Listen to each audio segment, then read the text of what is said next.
Good evening, everyone. Welcome to another Fireside Chat. Please confirm you can hear me by typing in the chat box, please. I placed everyone on mute because of the background noise. So please just type, can hear me.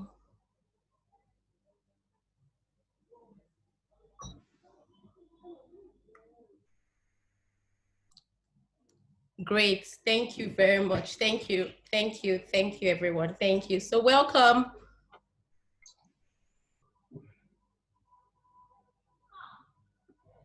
Welcome, everyone.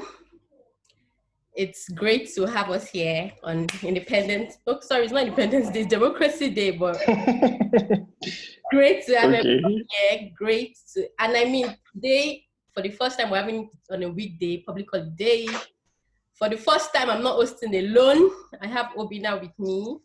And for the first time, we're having two people as our guests. So please clap in the comment section. Clap, clap, clap, clap, guys. Clap, guys. I think it's a day of many firsts.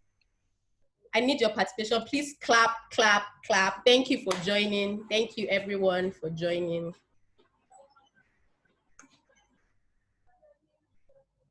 You guys are not clapping. Thank you, thank you, thank you, thank you, guys. Thank you. You need some virtual clapping, please. Yes. Thank you. So let's just go like right into it. Thank you, guys. I mean, people joined on time. Super grateful. Thank you very much. So I mean, the agenda. Welcome, of course, which I'm already doing. Of course, I say that every have new people join us. So I'm going to try to introduce myself. I'll introduce my co-host, and of course, the co-host is going to introduce himself and the community called the Faves. We'll introduce our guests. Of course, you guys, we always have rapid fire questions for the guests, so we'll bring it on. Then we'll chat, and of course, final words. But I'm promising you guys that today, you guys know that we always take it a step higher, right? Episode after episode. So guys, just relax, calm down, enjoy this evening, and ride with me. So guys, I mean, for people that do not know me, my name is Oluwatosin Akiyom, aka some people call me Toast, your plug, your fave. But literally the scripture, I'm sure you guys in the community, you know this scripture, like this is like my mantra. This is like my guide for this community.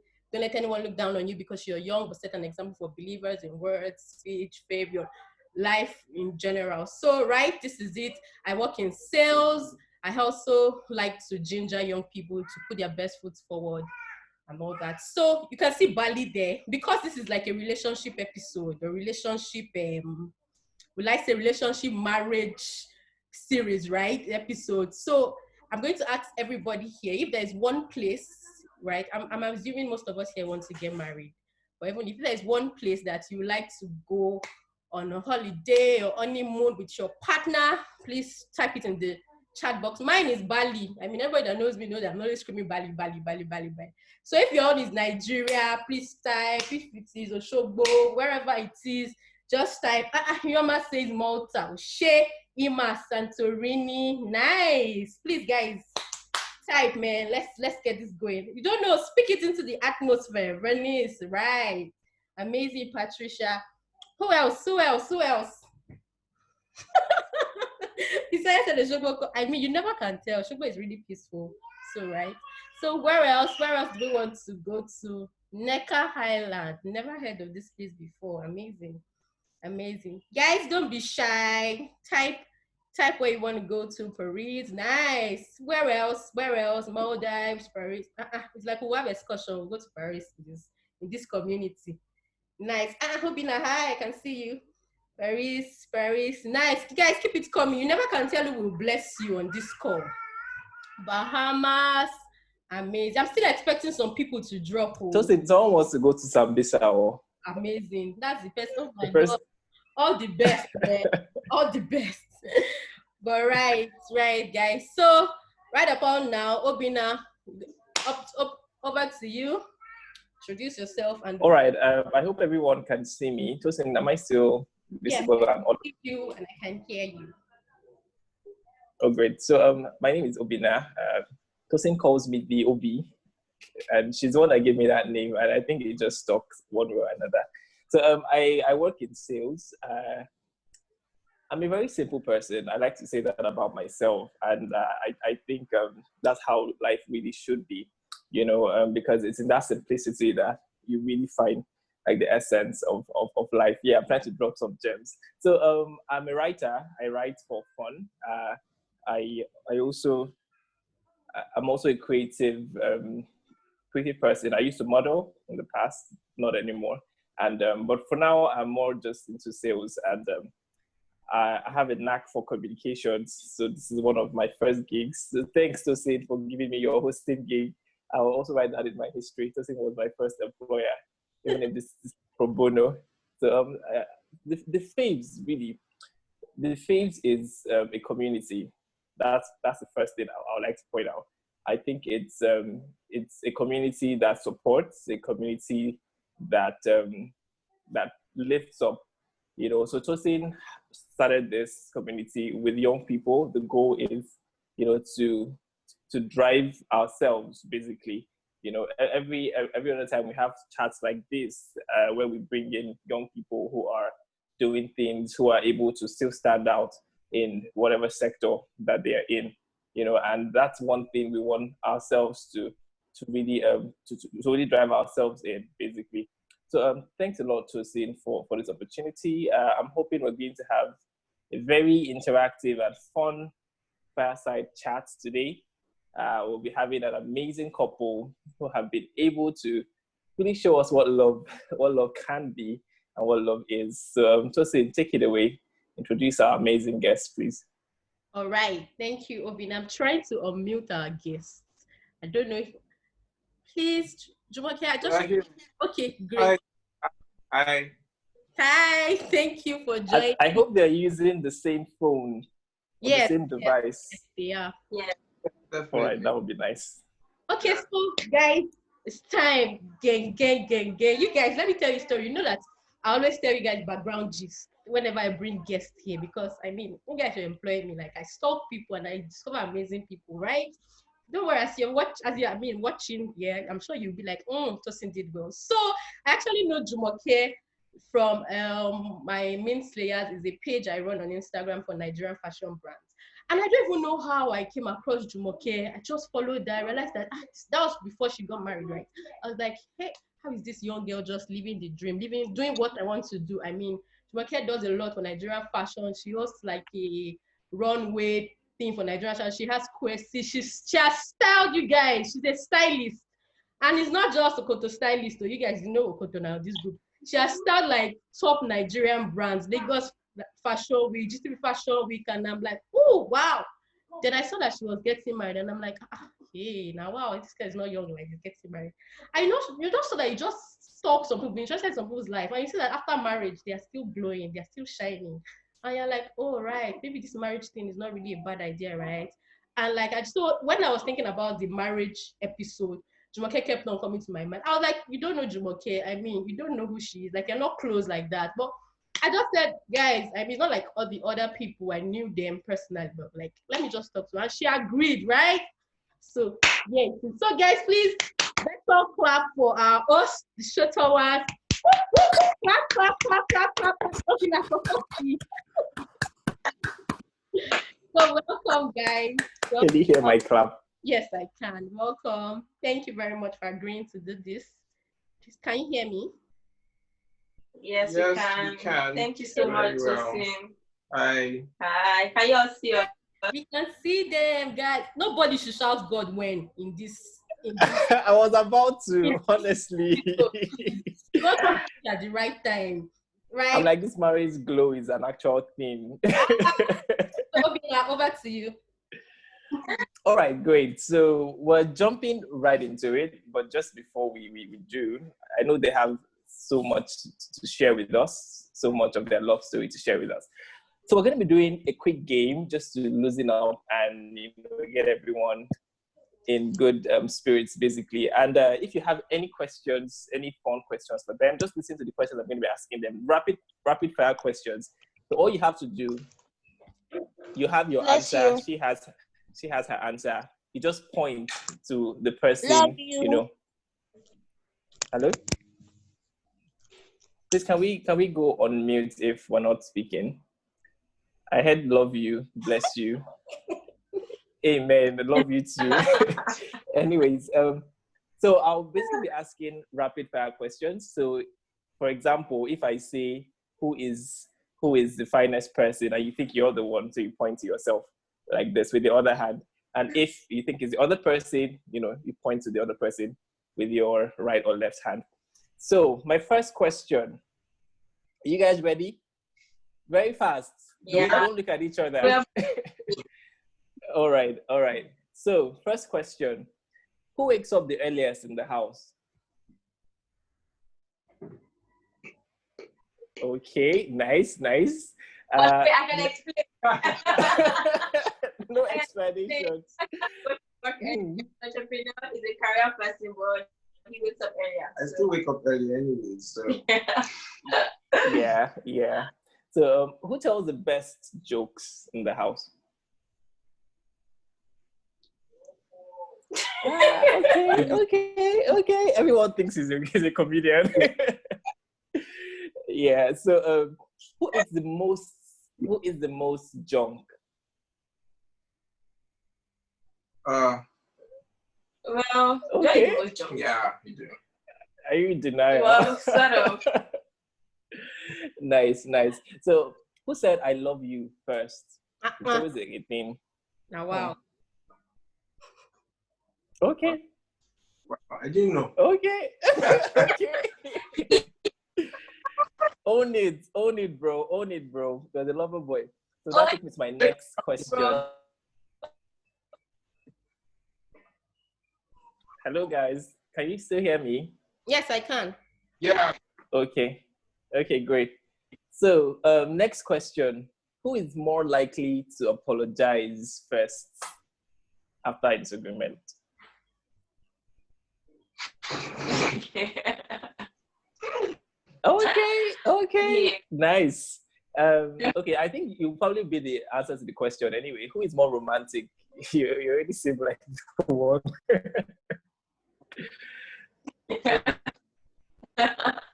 Hello, I think your video is breaking. Oh, okay. Okay, can you guys hear us clearly? The audio is still breaking.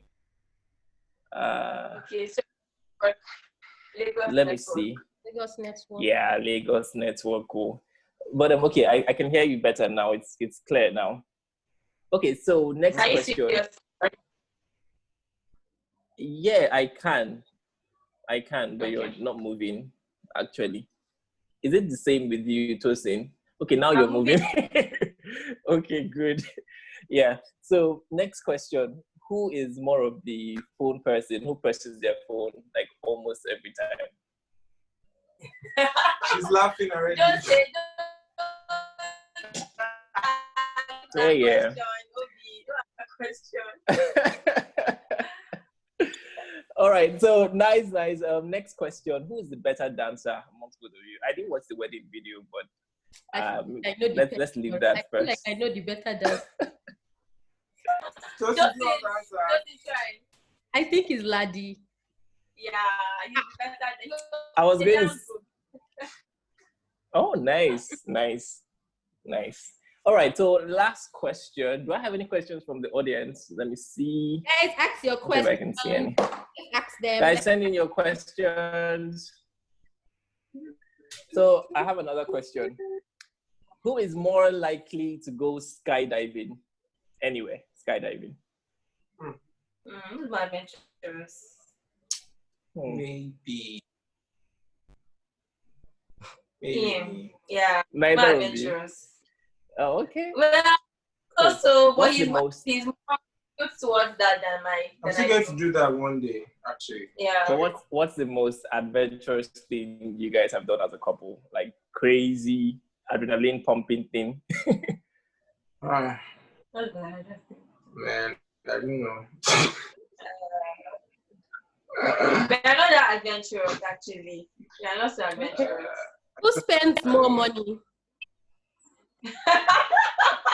Yeah, Don't think that's a now. very key question. Supporting asking that kind of question.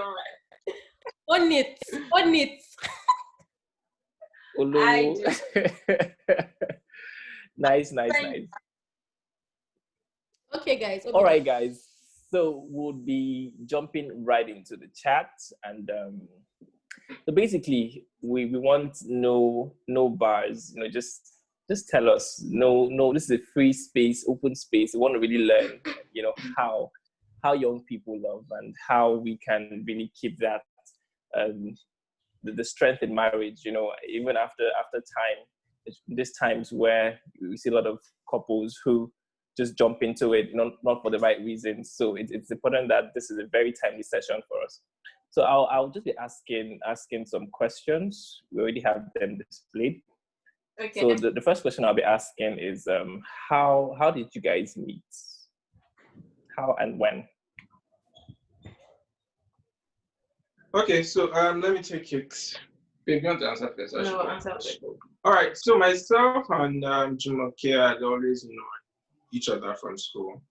Okay. So we're in the same school, we're in the same fellowship, and we just knew each other. I just knew her as the happy girl. She was always just smiling. She was just the friendly type with everybody. But that was it throughout school, because I was in a relationship in school. She was also in a relationship in school. So it was just hi, and all of that, and anything that brought us together, where church was concerned. So that was her.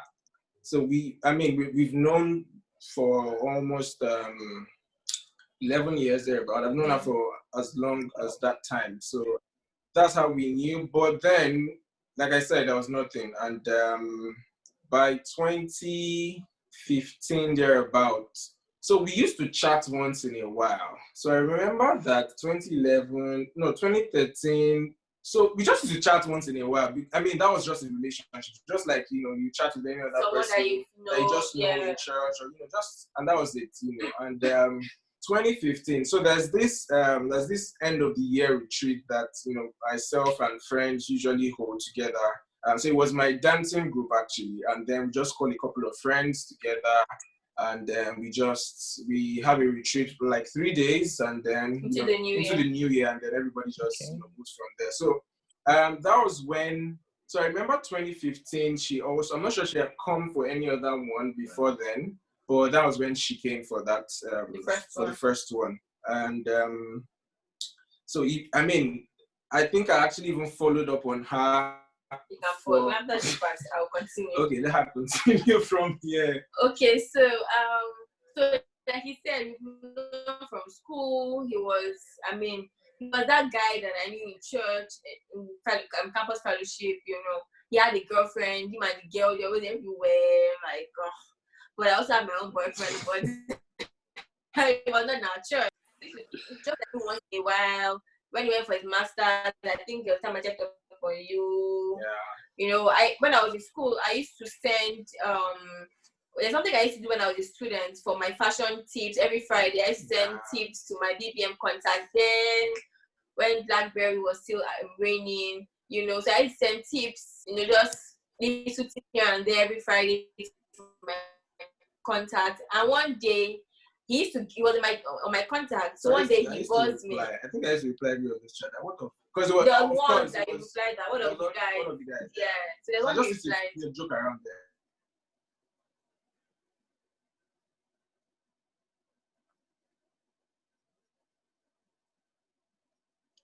Hello. So it's not like where the prayer meeting was talking about the girls.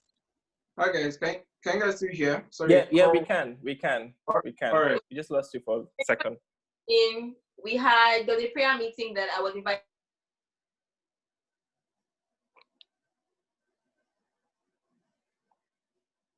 for. Who even invited me? I think it was prayer man invited me for the prayer. It's a prayer into the new year from 28, 29, 30, and all of that. So we went for the prayer meeting. So that day, he was even pointing up with me like, where are you guys? Where are you now?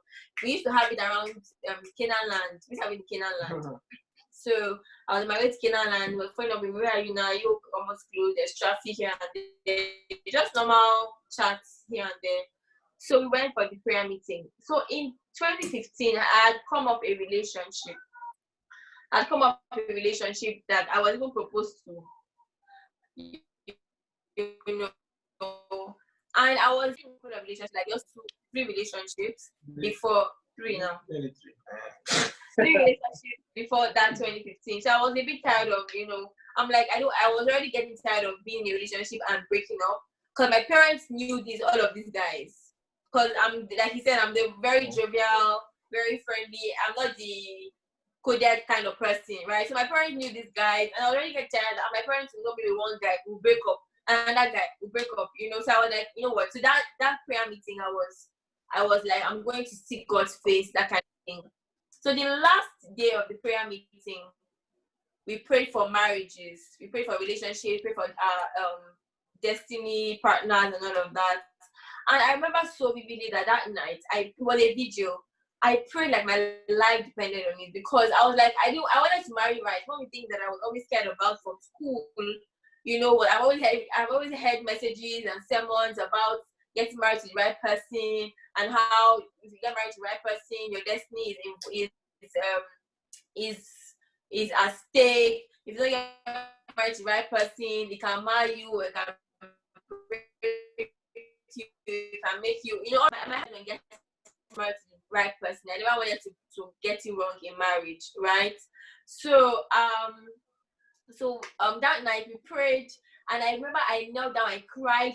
When the Bible says the effectual fervent prayer of the righteous man makes tremendous power available. I can tell you that night something happened. I prayed like my life depended on it. And so a word came. Someone gave me a word. But before that prayer meeting, let me give a back. No, let's go. Should I start? No, let's go. No, let's go. Let's go. Okay. Sorry, please. Of course. Please go on mute, guys. Tosin, can you help me mute everyone else? Hi, Tosin. Can I continue? Yes, please. Yes, please. Go ahead. Okay. Let me just backtrack a bit. So remember I said I'd broken off a relationship. I just got off a relationship, and so this prayer meeting was every December, right? I used to work in a 9 to 5. And before that, we must be praying, when you're just there, and I started hearing laddie. To be honest, I was thinking that we're not beginning to talk. Like, I just knew him as one guy, and I started hearing laddie. And I was like, okay, when you just hear it, like a thought drop in your heart. And I was not thinking in my mind that maybe one laddie will meet me, I'll meet one laddie, and we'll just start talking and all of that. I never even thought of him. It was not on my radar. I never even thought of anything with him, So the prayer meeting, so after the prayer, someone gave a word, and someone said, there's someone here, God has done to you about somebody. God has been, and that person is here. That person is your husband. When I heard, and guess what? He was there. His name is Laddie, and he was at prayer meeting. I was like, what? No. I was, when I felt like, when nobody knows about anything that I've been going through, but God revealed it to somebody, and you're like, who told you? That kind of thing. I was like, okay. I had like, I felt chills, go down my spine. I was literally shaking. And someone in the prayer meeting said, okay, that a name has been coming to her, but the person is not there. So I was left. I was the only one left who had a name coming to her, and the person was, and that name is in the prayer meeting. So that was how everything. So I knew that, but he didn't know. I didn't tell him anything. I didn't, I didn't tell him. I don't give my heart. I didn't even start, and that was how it started for me. So I knew before he knew. I knew about him. I knew about us before he even knew about anything in December 2015. Okay, so let me pick up from there. So I had also come out of a relationship, and I remember. So I before, I met her, I was out of a relationship in 2012, yeah. And from that time, I was just, I just, anything about relationship, then I just wanted to back off. At least, I remember some of my mentors telling me, you need to take your time, 6 months, 1 year. My mind was like, people would not even say 2 years. Like, I wasn't ready. I wasn't ready for another commitment. I just wanted to be on my own, and it lasted 4 years, which I enjoyed anyway, So prior to that time, I had always, so of course I had friends who just asked me that they're far now, because in one way or the other, I was just still thinking, was it this person? Was it this person? So I got tired at some point. And I remember listening to a message, I think in 2014, and I really can't even, and I know it wasn't a relationship message. And I remember the preacher saying something about, Adam was focused on God, just doing what God told him to do. That Adam actually never knew that he needed a wife. That it was God who interrupted him. So that thing struck a chord inside of me, and I'm like, you know what, God? At this point, I just want to be focused, because I have so many things on my mind at that time too. I was thinking of career and all that, what next and all. So I just go, you know what? I'm just going to focus on what I need to focus on. Anything you tell me to. And I told God, when it is time for a relationship, just interrupt me. That was the exact word I told God, interrupt me. Because the way I was going, I knew at some point that I closed up. I didn't want to be vulnerable at some point. So I knew where I was. I knew the state of my heart, and I just told God to interrupt me, really, basically. And sometime, and I remember praying that prayer twice in the space of maybe 3 years or 2 years, instead of 2 years, yeah. I prayed that prayer twice. That was how much I wasn't really thinking of relationship. So no matter how much I liked anybody then, it was just faith. So that was all. I wouldn't even push it, for that. But as at that prayer meeting, she talked about, I remember that we prayed, and I was blank. So before, I used to have names. I had 2 people in my mind. I used to ask. Who is the second person? Wait now. Who? Who is the second person? Who is the first person? Sure. Who is the second person? So I had 2 names, and I remember my friends used to ask me then how far. So after that prayer meeting, I was totally blank. Like, when your heart is blank, like you prayed and you prayed empty. I just knew that the only thing I knew was that it was not those 2 people that I had in mind. And I just told God. But the other thing I knew was that the next year I just knew in my heart that this relationship thing, I think it was coming close, and next year might just be the start of it. I just felt it in my heart, and then I remember my friends just kept asking me, and I just kept laughing that night. And I just told God, I knew that 2016 was looking like it. So I just told God in my mind that, don't disturb me in the early stages of the year, in my mind, I postponed it to like November, September, when you just want things to stall a bit. And that was it. And so 2016, so the whole of 2015, I really wasn't in a unit in church. So I was just ushering by the way, and it was midweek, not even on Sundays. So I already decided in my heart that this year, 2016, I'm going to join the ushering unit fully. So, the first Sunday in January, I joined and all that. And the second Sunday, I just realized that this beautiful woman here was also in the ushering. And I was wondering, like, so it started from there again, like, what are you doing in ushering unit, blah, blah, blah, blah, blah, blah, blah. So apparently she also decided that she was going to join the ushering that same year. So, but she didn't usher in the first Sunday, and then the second Sunday, that's how it started. So this is now where everything began. And of course, we started talking from there and all of that. I remember that there was a particular Sunday in that same January that myself and friends, we traveled to Ife, and then she buzzed to say that, I didn't see you in church today, blah, blah, blah. And we just joked about it again. Just laughed. That we missed you in church today. But I wasn't even thinking of anything. But there was one particular day in service that I was at the entrance. So I wasn't actively ushering, but I was somewhere at the entrance behind the door. And she was active on that day, and she was just standing. And I remember that there was this gaze. I was looking at her. I stared at her for like 10 seconds, and then there was this, this. Telling to serve God, you're looking at a woman.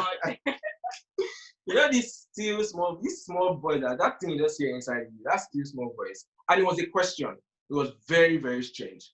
And the question was, what if that is your wife? You see, the moment I heard that thing, as fast as it came, I took it by like dark bada, like me bro. Like Jumoke, like I know Jumoke now. Like as fast as it came, I threw it out of my mind immediately. Like that was the end of that encounter. And I can never forget that question. What if that is your wife? That's the question. And I just moved on. And then what I noticed was after that, we started chatting. Remember I said she was in ushering, I was also in ushering. And then we started talking more, started chatting. And then, I mean, we just started getting close. And at some point, I'm like, okay, what exactly is going on? I felt at that point, like I felt vulnerable at that point, and I didn't want to be. So I took 1 week off. I didn't message, I didn't send text, I didn't call, I didn't do anything. She also did not do anything. So I remember seeing her the next Sunday. Let me interject. So remember he said he didn't do anything for 1 week because he was feeling like he was already getting vulnerable, was already liking me. And I didn't do anything. Even though I had known, so to be honest, I did not try to form hard guy. Because I already knew that he was the one. Do you get? So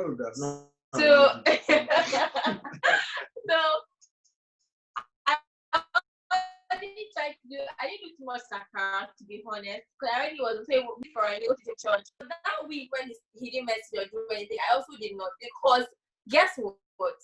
I think that week or before then, I read somewhere that when God, I was about relationship, don't try to do the work for God. God has already spoken, God has already said. Don't try to be the Alpha and the Omega. Do you understand? Don't try to do anything. Don't try to do your own thing. Let God just have his way. Let God do it, And I just also did not, because normally, normal people can be like, maybe he's already tired of me, or maybe he's running away, or, but I didn't do anything. I just stayed on my own, like let God just have his way. Let God do what he has to do. It was God that brought him to my heart. It was God that gave the word. I didn't have, my hand is not inside, and all of that. Let him see for himself. Yeah. Let him come to that point by himself that this is what I want, and then that's it. So, that week, I actually took that week off because I just felt that this was strange. So I started asking myself, like, do you want to continue on this? Are you ready for this journey? If not, just back off. So I took that week to actually just calibrate and just think of everything that was going on. I felt it was happening too fast. Again, I knew that this year was relationship year, but I didn't just want it to be this fast. So I had to just take time out. That week, I didn't send a message. I didn't do anything. And after that week, it just felt right. That's the word. It's not like I heard anything. It just felt right to continue. I just took that week out to just say, you know what? Do I want to go in this direction? I didn't want to, and I didn't just want to, again, lead her and we just continue like that. And after some time, I didn't back off it. I wasn't even ready for all of those things any longer. I didn't want to go through all that. So again, it just felt right, and then we continued. So when I knew that there was something in this place, this is the gist now, this is one inner gist like that. So I think February that same year, she told me already that she went for one show where she co-hosted and all that, and that her leg was paining her and all that. So I said, oh, okay. So we saw in church, I think on Sunday. And all that. So I just even remember though. And I said, how is your leg go? Shebi, she would have just said, it's better now. But guess what? The reply that came, I knew that, So you not thought I liked you? No, wait, first now. I just knew that, there's something here. I just, when the Bible said that Mary kept these things in her heart. That was what I did. And I asked her, how is your leg? And then she just looked at me. He said, thank God you asked. Hey! In my mind, I'm like, hello. Yes, now I'm my friend. I told you my leg was paining me. I told you my leg was paining me. No.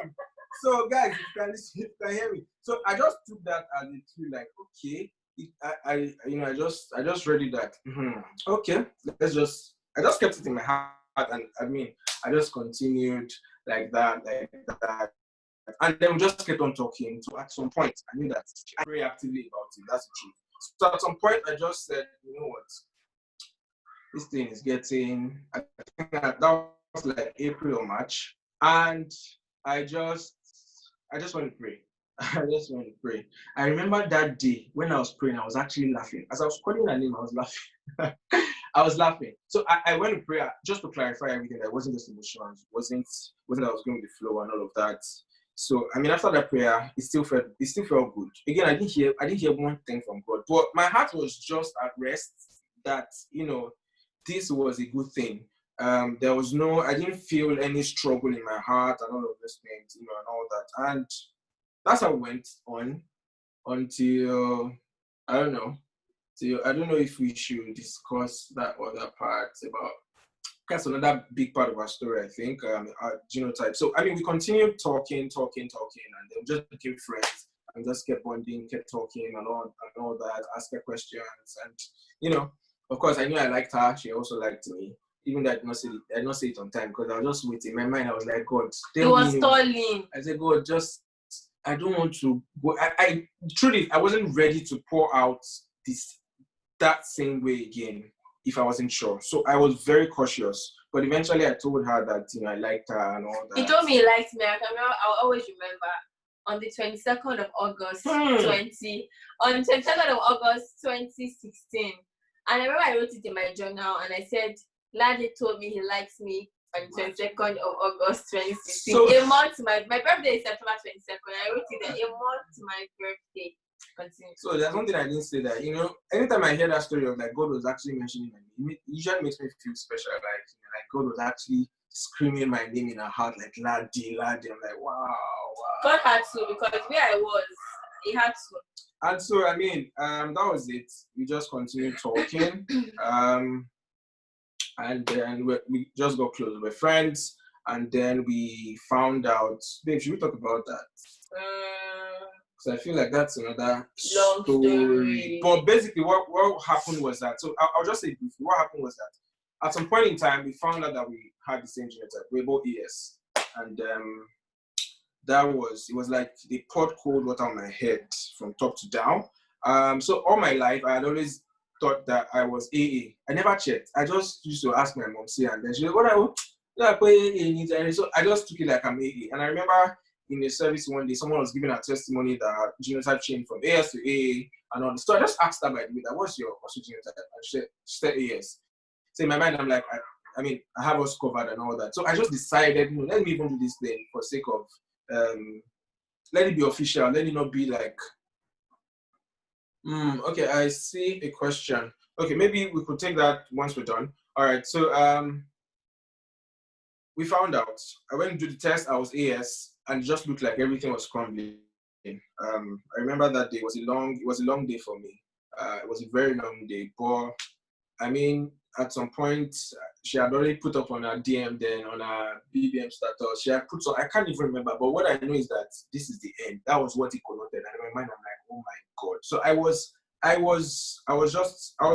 just like this that day. I mean, I left the office. I went to check.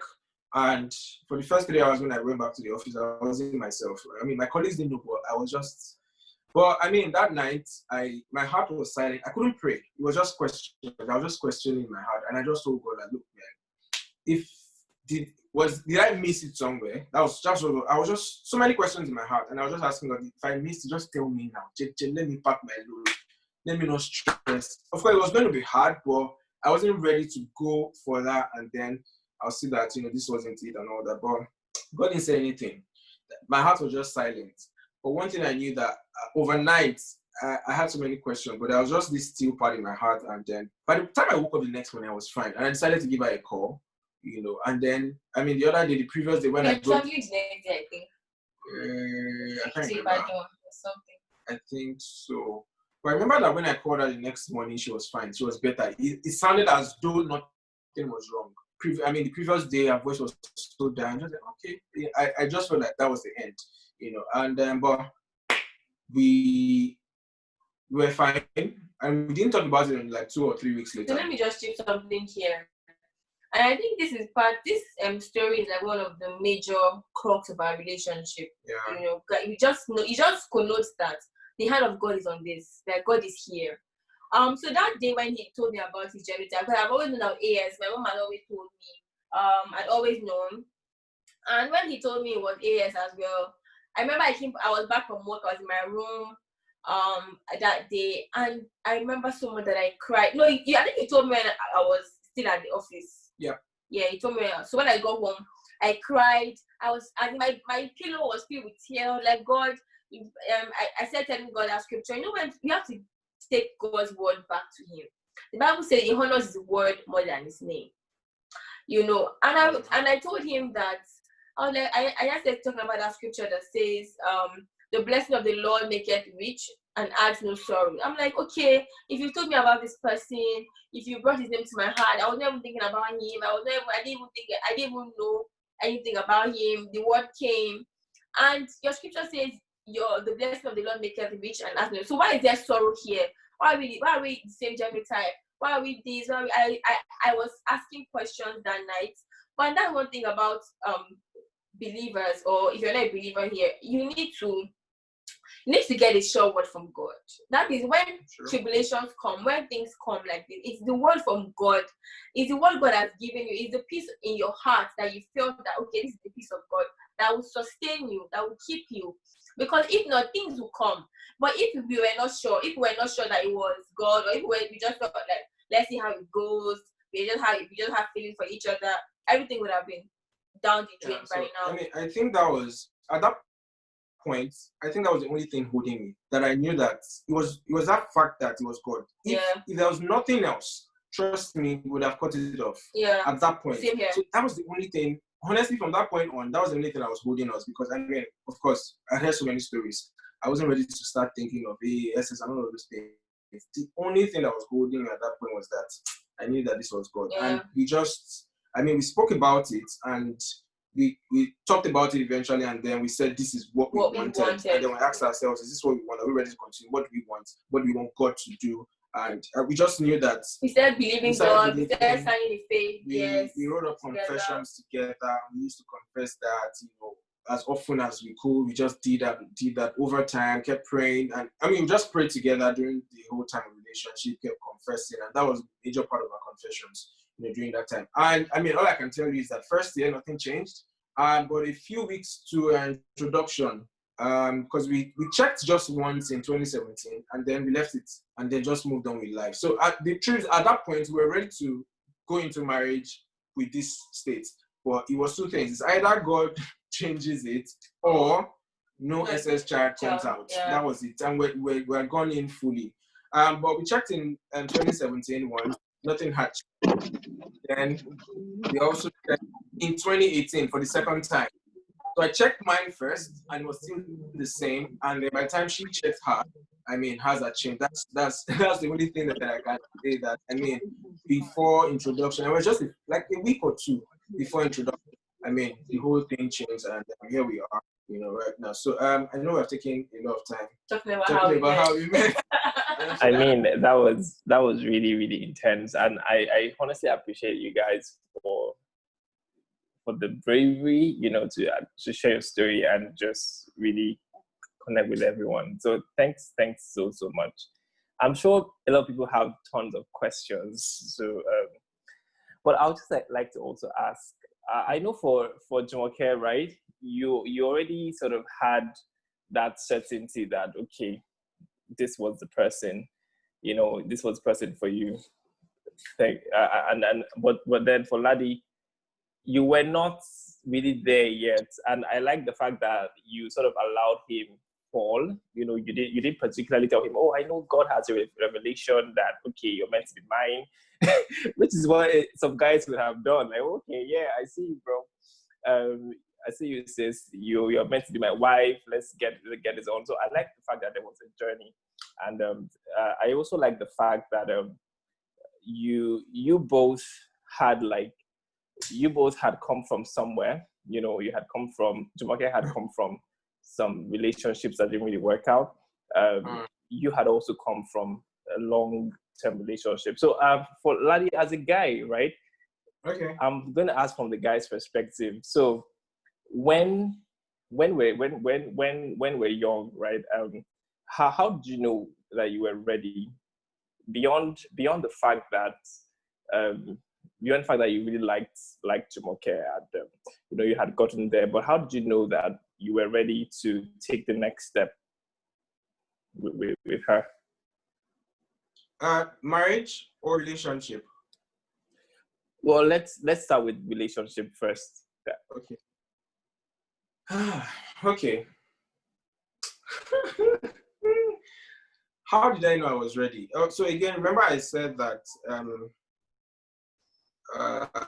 that sorry. Stalled. Yeah. So remember I said that I had gone to pray. Remember I had in January, I actually completely forgot about that experience. Not until I went to pray. Like it was like God brought it back to my memory and all that. And it just was glaring my face. And when God brought it back, I just laughed. But when did I know I was ready to say, I want to be my girlfriend and all of that. So I don't know if there was a particular time. I knew that time was going to come, but for me, I just wanted to be sure. I wanted to make sure that we were really friends, like really, really friends. And we did that for a couple of months, for about 10 months. I mean, we didn't start dating until November that year. And I just knew that I saw a question about was I under pressure. I wasn't under pressure.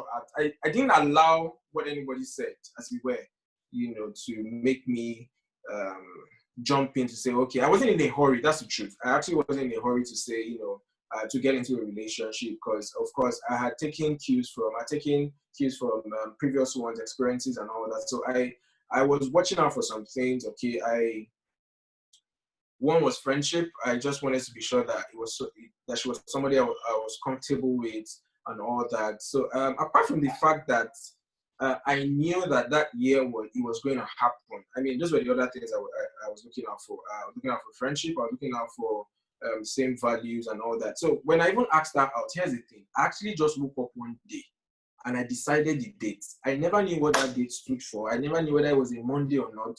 So I asked her out November 27. I remember I woke up one Saturday morning somewhere in life. And I just said, I'm going to ask her out November 26th. I just chose that date. When I eventually checked the date, I think it was a Saturday. But some things happened on that Saturday. I couldn't ask her out and all that. And then I just moved it to the next day. So I don't know if there was anything like I would say, because I at that point, okay, so another thing again was commitment for me. I asked myself, am I ready to commit? Because I think that's one thing that a lot of guys run from, commitment. And it's, they want to be there but not there and all that. So it affects a lot of decisions that guys make. So I wanted to be sure I was in that place to commit. Because remember I said at some point I wasn't ready for a relationship anytime soon, again and all that. Okay, I'm trying to read the comments as we're speaking so that if there's anything I can make reference to. Yeah, I think there are also some questions as well, which even echoes what I was going to say. Maybe as we go on so that I can talk on those questions. So again, I wanted to be sure that I was ready for commitment, basically. So when I got into that place when I settled in my heart that, it's time, I think I'm ready to go for this. So again, and I think with this, it's about being mentally ready also, not even just knowing, because you can know and not be mentally ready. So, and I wanted to be that. And I think a lot of guys are usually not mentally ready for relationships, and that's why commitment is an issue. So I wanted to get past that. I wasn't in a hurry. Nobody was going to rush. I think that's the actual question, like, being mentally ready, right? Because it's one thing to have the intention, then another thing to then be mentally ready. And then again, you don't decide when you meet that person. God does that, so you would just be on your own journey and the person comes along.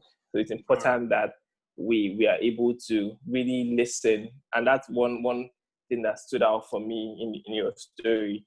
The fact that both of you were always listening to your heart, listening to God, listening to the vibes, listening to everything that surrounded, your relationship. Exactly, because like I said, remember I said, not like I heard, the only time, honestly speaking, the only time that I actually heard was that question in January. I didn't hear any other thing after then. It was just, exactly, things just gelled. I just knew that this was it. I couldn't explain it. It just felt right. And that's what I keep using sometimes. Of course, it's not like anything that it felt right, not with my body. It just felt not with my head. It just felt right in my heart that this was it. So commitment is a big thing. So I really wanted to be sure that I was ready. Because again, my own kind of person is, if I'm into this, I'm in full time. Like, so I wanted to be there, and because I knew that my previous relationship had an effect on me where I didn't really want to commit. It was like, I can give this part, but I can't give all. So I wanted to be sure that I was in that place where I could give all to it again, and when I got to that place, really, I just woke up, and said, and these things, they just happen. It's just, sometimes it's just thoughts that drop in your heart. And I just feel, what, it's time. I think I'm ready to go now. And I just picked a day, like I said, in my mind, and then a day later, but that was it. Yeah, so I have another question. So someone has actually also mentioned on the chat. So for Jumoke, did you at any point feel sort of tempted to say, let's just fast track this thing and get right to the chase? Dude, I like you. I know it's not the African thing, but the fact that you already sort of had a conviction that I've heard your name in the place of prayer, and I know that this is where we need to be. Did you at any point tell him that this is for real and this is how serious we need to get?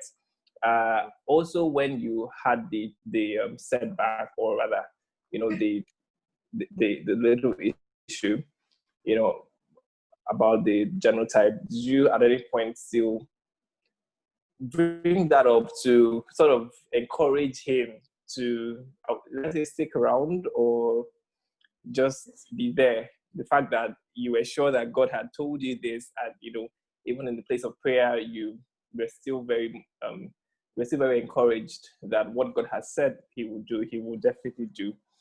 So did you at any point use that? I wouldn't say use, but yeah, use that. Yeah. So. Okay. No, actually. So the first question about feeling like, let's fast track this, before he asked me out, remember I said he really stalled, to be honest. So I already knew, and we're already talking. Not my fault. Wait, I already knew, and we're already talking, and we're already liking each other. And he had told me he liked me in September. Remember, he didn't ask me. August. He told me he liked me in August. It's August, I'm sure. I wrote it down. He had told me he liked me in August. Do you know, and we talk almost every day, morning, afternoon, night, talking. We liked each other. We had heard God. We already knew about genotype. We were believing, standing in faith together. He didn't ask me until November. I was getting tired. I was like, what's wrong with this guy? And his friend, I knew he's one of his friends who also knew about everything. And I told him, I'm like, I don't understand what's wrong with Lad. In fact, if I'm tired of all this, if you're not ready to ask me out, you should please, So I was in that point where I was already getting tired of the whole talking. And I already knew that this was it. He was also stalling. I'm like, why is he wasting time? And I guess for him, like he said, he wanted to be sure that he was ready for all of those things. And he was mentally ready. He was ready to commit. I think that's why he stalled, But I was at some point getting a bit impatient before he asked me out. So after he asked me out, when we had the issue, so remember I said we had the issue before we started dating. And I feel like I said in the beginning, that our relationship is just a proof that God's hand is here. Normally, in the normal situation of things, people will start dating before they find out that they are both, their genotype is the same or something. They will just like each other, and for some reason they wouldn't even. My past relationships, I never knew that genotype. We dated for 2 years, 3 years. I didn't know that genotype, right?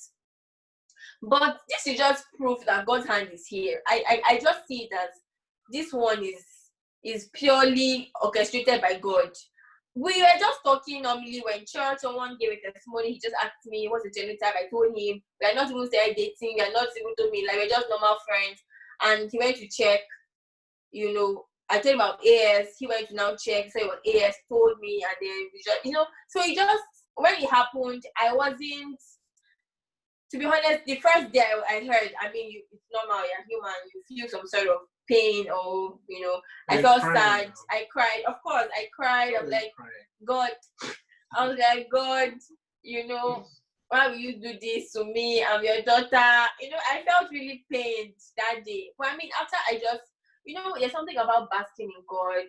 You're just there, your heart is just on God, saying, okay, you know what? And you're consecrated to God, saying, anything you want, I'm doing it. And that night, I just prayed, I cried, I just kept, you know, saying some scriptures, meditating on some scriptures, and I slept off. Next morning, I was fine. I didn't hear anything like God said, do this. I just felt peace in my heart. And I was okay. You know, so I didn't tie him with God said, this is what we're doing. And I didn't tell him I had heard God about him until you asked me out. Yeah. Yeah, I tell him I didn't mention I think you should have until he asked me out. Yeah. I've just told you. Yeah. I didn't mention that God had told me about him, that retreat, someone gave a word and it was the one. I didn't mention it to him until he asked. I think it was even the day he asked me out. Yeah, that's nice. That night he asked me out, I told him about that word and everything. Now when he knew about it. So I did not do any corner. No problem. Thanks so much. And one other thing that really stands out for me is the fact that we need to pray about our dating life, our relationships, basically, because they're so important. And it's one part that we might sometimes overlook and just rely on chemistry. And chemistry is not always enough. So someone also asked that not every believer gets a clear word, you know, about or the name of their partners. So is it okay, or is it justifiable, or is it best practice to have a spec, you know, or to have an idea of the person you want to be with, and, you know, just look for that kind of person, and then because of the attraction you have for that person, you sort of get feelings for the person, and then it can build onto something, and then you disregard every other thing that really should matter. So is it okay, or is it justifiable to have a spec and look for that spec? I think that's a question from Emma. Okay, yes, I think so. Me, I have a philosophy, I have a thought pattern that God is not a wicked God. God is a good God, and God wants to give you. So one of the things that I used to say when I met him, you know, was God will give you the desires of your heart. So yes, there's some things you like, there's some kind of things, some traits you like in a guy. Even these things that the littlest things that you don't even say out, that you can't tell anybody, but you just desire it in your heart. God will give you. You know, the Bible says in Psalms, delight your ways in the Lord and He'll give you the desires of your heart, right? So let me give you a quick short gist. When I was growing up, my mom's sister got married to a man from Lagos State. And I used to see how he used to buy things for the children, take them to the mall, buy them nice things, take care of my auntie. No, my dad used to take care of my mom, but not on that level. You know, he used to just spend money. He used to just, I'm like, I loved what I saw, you know. So somewhere in my mind, I thought it was every man from Lagos State that could wear that was like that. So in my mind, I was like, I wanted to get married to a man from Lagos, you know. So and for some reason, I also just love the fact that I grew up in Lagos, I was born in Lagos, I lived all my life in Lagos. So for some reason, I'm like, I want a man from Lagos as well, you know. And then it was not something I used to tell anybody. I never told anybody that. It was not something you say like, I want someone who is dark, who is tall, who is this, who is that. It was just a subtle desire in my heart. And I never knew he was from Lagos. We never even had that conversation until maybe we started talking and I knew he was from Lagos State. And I'm like, oh my God, really? Wow. So God will give you what you need. God will give you the desires of your heart. Much more than what you like, or much more than what you're wishing for, your preference. God will give you what you need. For me, I didn't know that I needed some things that he has, that God has, you know, blessed me with, you know. If I was left to choose, I might not have said I want this, I want that. But God gave me what I needed, you know. So much more than your preferences, much more than someone who's working, who's earning 6 figures salary, who is driving this SUV and all of that, you know. If it's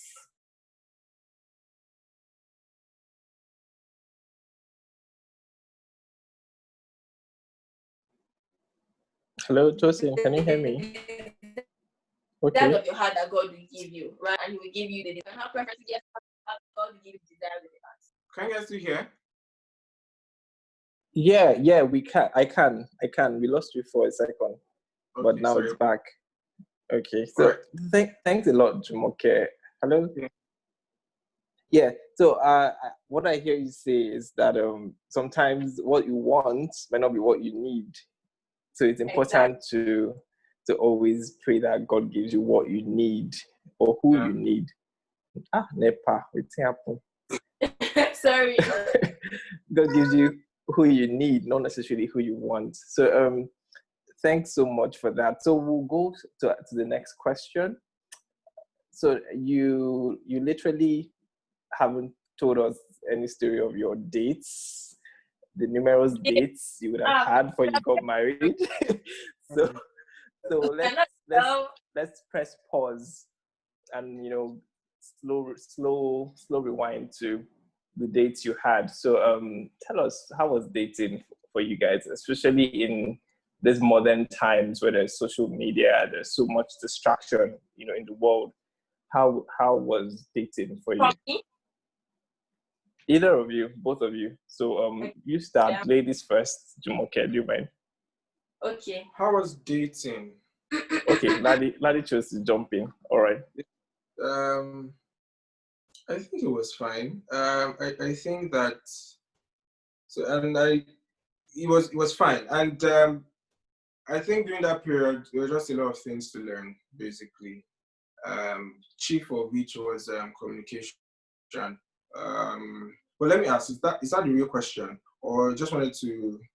Is it about the date or the dating period itself? Okay, I think it's more about the experience. So not necessarily the exact dates. So the period, basically.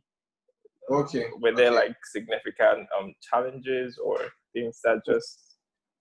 Okay. All right. So we're on the same track.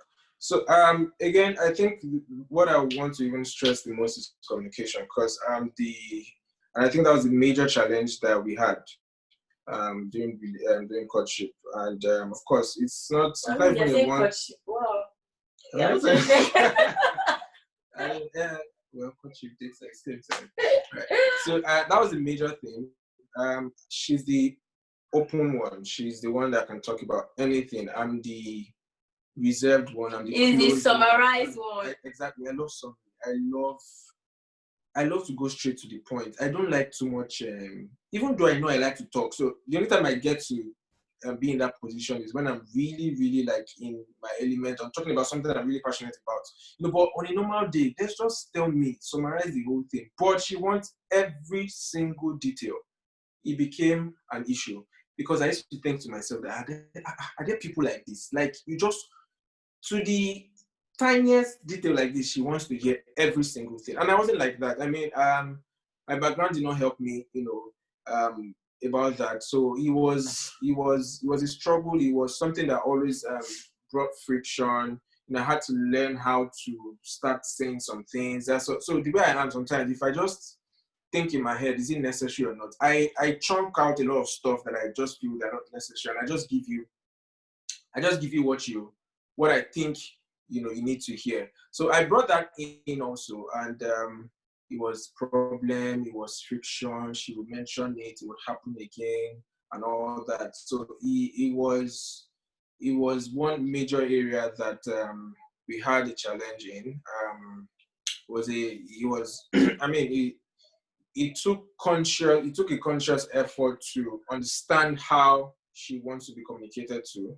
You get, and sometimes also, of course, because she's the one that can talk. Sometimes I'll just be there, just waiting. That when will this thing end? My God. It was. I mean, so there were two extremes in a way. I wasn't the one that wanted to hear everything, and so that I remember one day, this one. That one, it pained me, and I'm sure she can still remember. She had just finished watching Acrimony. She now called me, like, babe, listen, she now called me around to 12 to explain the movie to me. And I was going to work the next morning. Like, she literally just called me that, babe. I knew when they started the movie, but I think the time she called me, I was already, when you're trying to jump into the other side. And she called me like around 12. If it wasn't even past 12. And started gisting me and like, can I imagine? Can I get? I said, my God, I don't need that one chance. So, I mean, there were those extremes, you know, but we had to find the balance. I'm still trying to find the balance because, I mean, I don't think it's not a one-time thing that you just, you know, learn, and then we had to really understand ourselves. We had to understand how each person wants to be communicated, you know, to, of course, you understood some things about myself also. So, I mean, the whole dating period is to encounter the character of the person. Really, is actually to encounter the character. It's not just for fun. It's not just, you know, we're going on dates, this one, that one. I mean, that fun time. There should be fun times. Yeah. You get. I mean, go and see a movie, go and eat out, do all those stuff. But it should also be a time where we are learning about each other, and not just. And I like the fact that she was really open about it. Do you get? So it's not like you are saying something about this and then you're not saying anything and just expecting that the person gets it. So she was open about it. She open enough to say, this is it. I don't like the way you do this, and that's what I think. You know, that process is for. It's beyond the feelings. It's actually, honestly, it's actually a time where we need to ask the real questions. You get, during that period, you ask the real questions. And I mean, just ask as much as you can. Don't assume that the person understands. Don't assume that the person is like this, because in that period you begin to see different things happening, and then so you're not caught on ways that you're thinking, okay, this is the person. Like, so if there are things that you see that you're not comfortable with, I mean, speak about it, talk about it, and yeah, of course, yeah. So I mean, communication was one major thing, you know, that we had to work on during, you know, courtship. You know, all of that. Yeah. So I don't know if I've been able to answer that question a bit. If I'm not, let me know. Yeah, you certainly have. And one other thing I was able to pick out was the fact that dating is a school, I would say, and then it's a school that you learn about the other person. So you're basically studying the other person as your course, and you need to ask the right questions, ask those, you know, questions that really matter, and get to know that person. So there are some other questions coming through. So I will just read out a few of the questions. So there's one from Ihoma. While believing God for a change of genotype, did you keep the issue to yourselves? Yes or no? If no, how did you field the questions from people who try to make you see reason as to why you should split up? I love that question. I so love it. Yeah. Because, of course, we couldn't have told everybody. We did not tell anybody. We just told key people. So remember the person that I talked about that was sharing her testimony. The person is a very close friend of ours. We told her. We told. Before then, let me talk about how my parents knew. Oh. Yeah.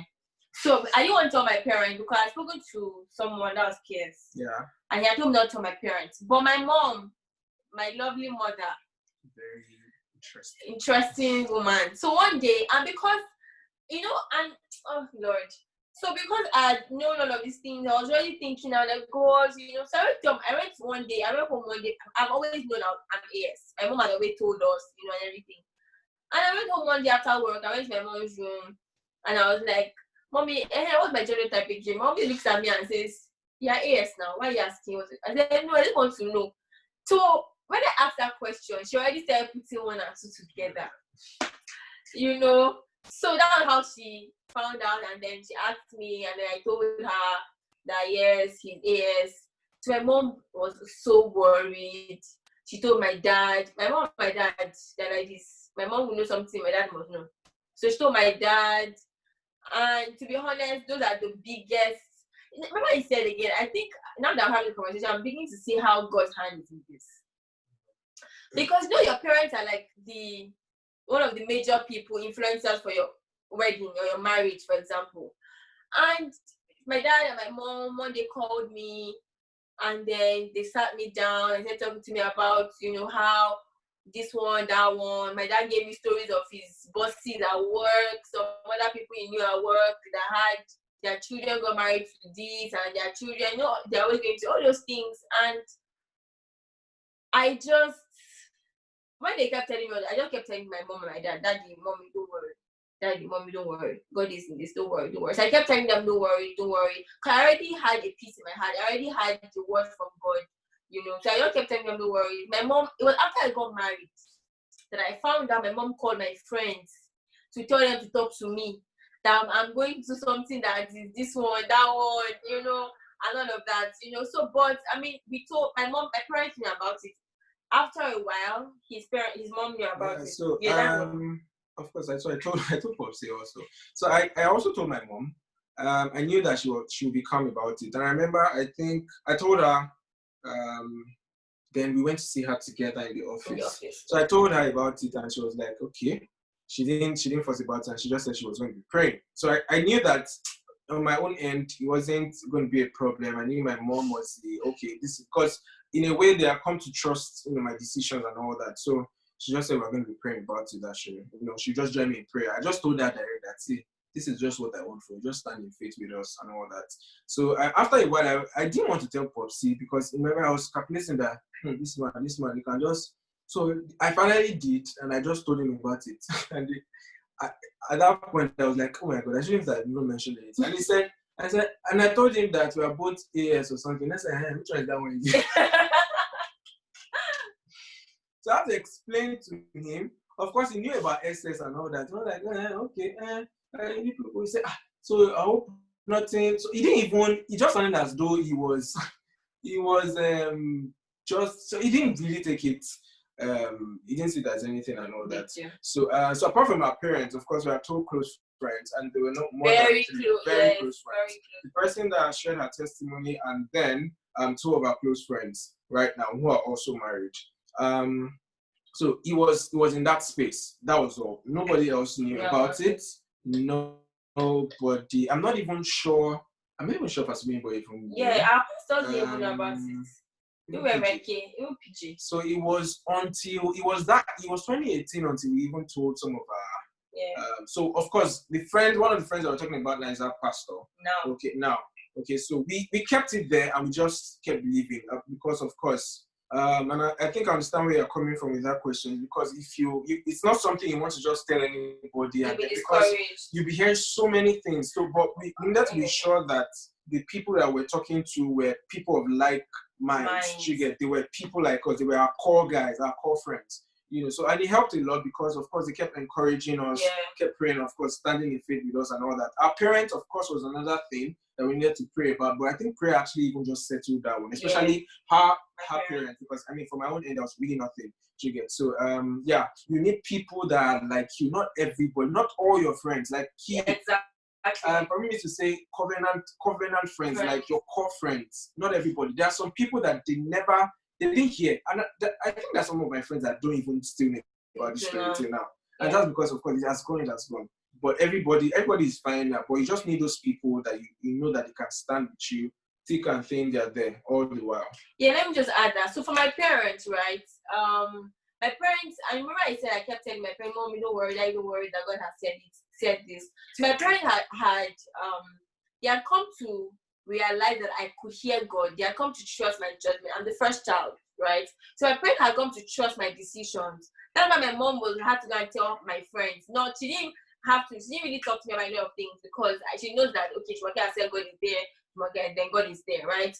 Now, one of the reasons why my husband said something about your community, your core friends, your covenant relationship. But on the time my dad told me that, you know what, go and Google. He told me categorically, he said, I'm going to be researching on my own. You to go and research if this thing can change. Go and research if there will be no problem. Medical, exactly. That day, me too, I went to carry my phone. I went to Google. That was the biggest mistake I ever did.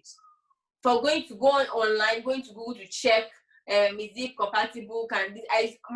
It just dampened my faith. Like, I was here, and after I Googled, I was here, right? So that's one thing about your community. They will just keep pumping that word of God, keep giving you strength, keep encouraging you. They believe that this is it. Okay, yes, we can do this. Okay, don't worry. Lad, don't worry. You can go for it.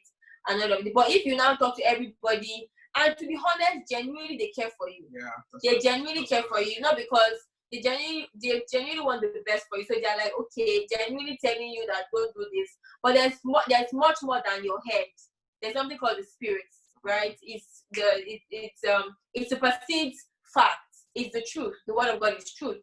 What you think in your head, what you see on Google is facts. Yes, it happened. But there's a higher reality, right? Yeah. So it's those people who understand those truths, who understand the higher reality, who understands purpose, who understands covenants, that you need around you in times like that can keep pumping you and keep speaking life to you and all of that. And yeah, that's how we went through that phase. Thanks a whole lot, guys. So one other thing I hear you say is the fact that so beyond this, I feel like this mirrors other challenges that couples might go through, especially when they're trying to get married or get really, really serious. So it's important that we have that community of friends, which is what Toast and the Faves is trying to do. So Tosin, thanks a lot.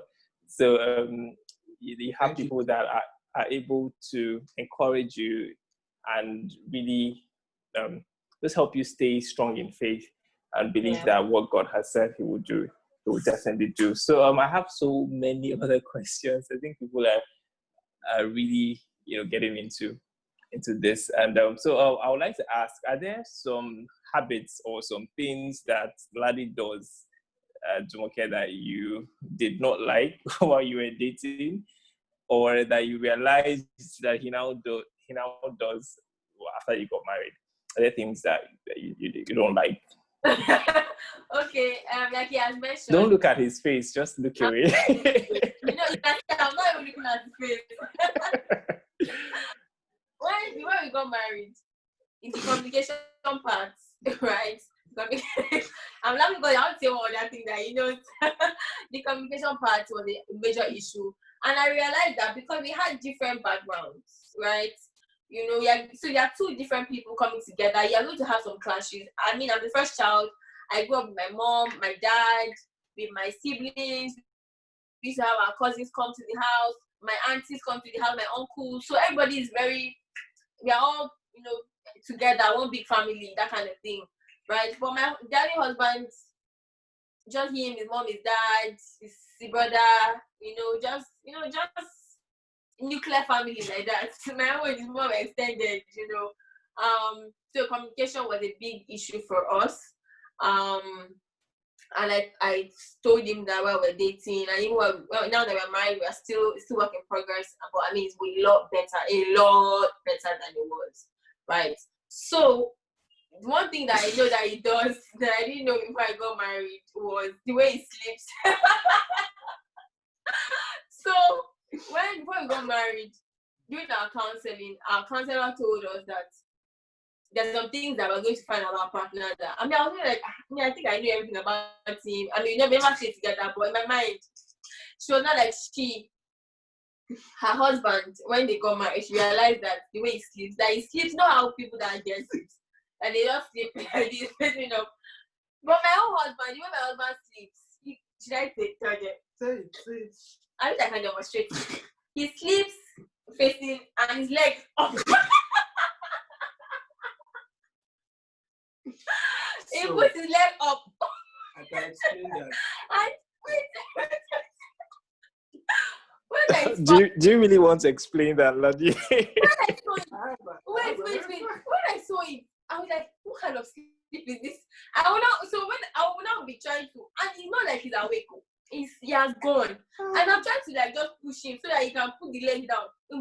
His legs up. Then when at some point, so just imagine his leg.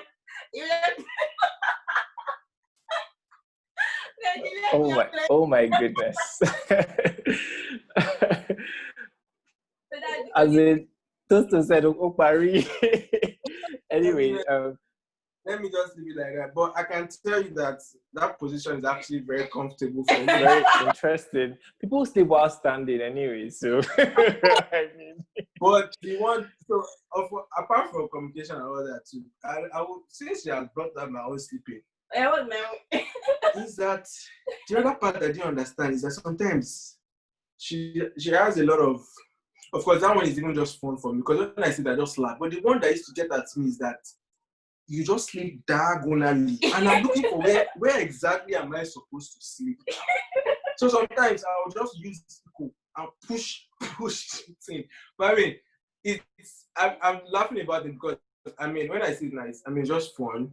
Or maybe when she's sleeping and she's making a phone call. And I have photo shots of that. I've taken it in, I've kept them in my archives. So that in case one day she wants to deny it, I'll just bring everything up. But I don't think there was anything major that we found out, you know, that we're like, you know, okay, I can't live with this. No, apart from all the things that are fun, I think that's it. Yeah. And I feel like that's one thing that marriage does for you. The fact that you're bringing someone into your space and then you're sharing that space that used to be only yours, you know, with someone else. So beyond sleeping, maybe you don't like the way the person even choose their food or the way the person moves, like stamps their feet or drags their feet and all that. So yeah, those are like the petty side, which can sometimes be annoying, you know, but it's important that as you're getting into something serious or marriage, marriage is something serious. You need to also. Yeah. What did you say? I'm worried about how people, because of the way they put the toothpaste, they get divorced, they have issues, they stop getting married. All those things are, see, to be honest, for me, all those things are minor. There are some things that are major that you should focus on, your values, you know, the things you believe in, the things that matter to you. But when you guys are having issues, now I understand that there are different kinds of people. There are people who are just very meticulous, prim and proper, and all of that. And people that are sanguine, that are just everywhere, put towel here, put trouser here, I understand that. But those things are workable. Those things can be learned. Those things are something that can be changed. But when you talk about values are things that if you don't have them, you don't have them. If you don't, I mean, when it comes to, for example, imagine me, one value that is core for us, will you say? Maybe honesty, for examul. If, for me, being honest is a key, like integrity is major for me. If I find out that you're not someone with integrity, right? It's something for me. I can't start teaching you how to have integrity, right? But I mean, don't use the toothpaste like this. First like this, leave it like this. I can teach you that. With time, you get it. But for some values that are core, like maybe praying, or there's some things that are just more important than the others, to be honest. So imagine me now fighting him because of the way he sleeps. I'm saying, don't do that. I'm not doing it again. Please. It's not as such, you know.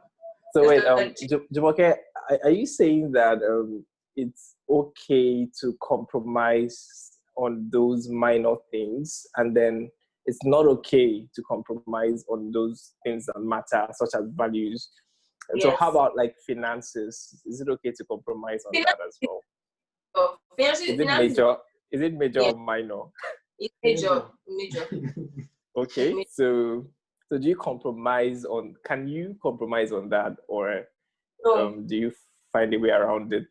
No. So before you get married, I think that my husband said, before you get married, that is the learning phase. That is where you ask real questions. For financing, see, if you know what money can do in marriage, you guys, like if you don't sort that out, you'll be shocked what can happen when you're married, right? So finances is not minor. Finances is major. It's very major. So during the courting, dating, the dating phase, is where you guys can talk about it. How do you get money? What's your source of income? Do you save? What do you do? You know, what are things that matter to you? Maybe the person is making money, but the person doesn't like saving. Just spend. Okay, you know, would it affect you in future? So those are the things that you need to actually really talk about. For me, I wouldn't say compromise on finances. I would say talk about it. Make sure that you're okay with it and you can live with it for the rest of your life, because it's marriage, it's for life, it's forever. So it's major. So things like finances is major. Things like your spirituality is major.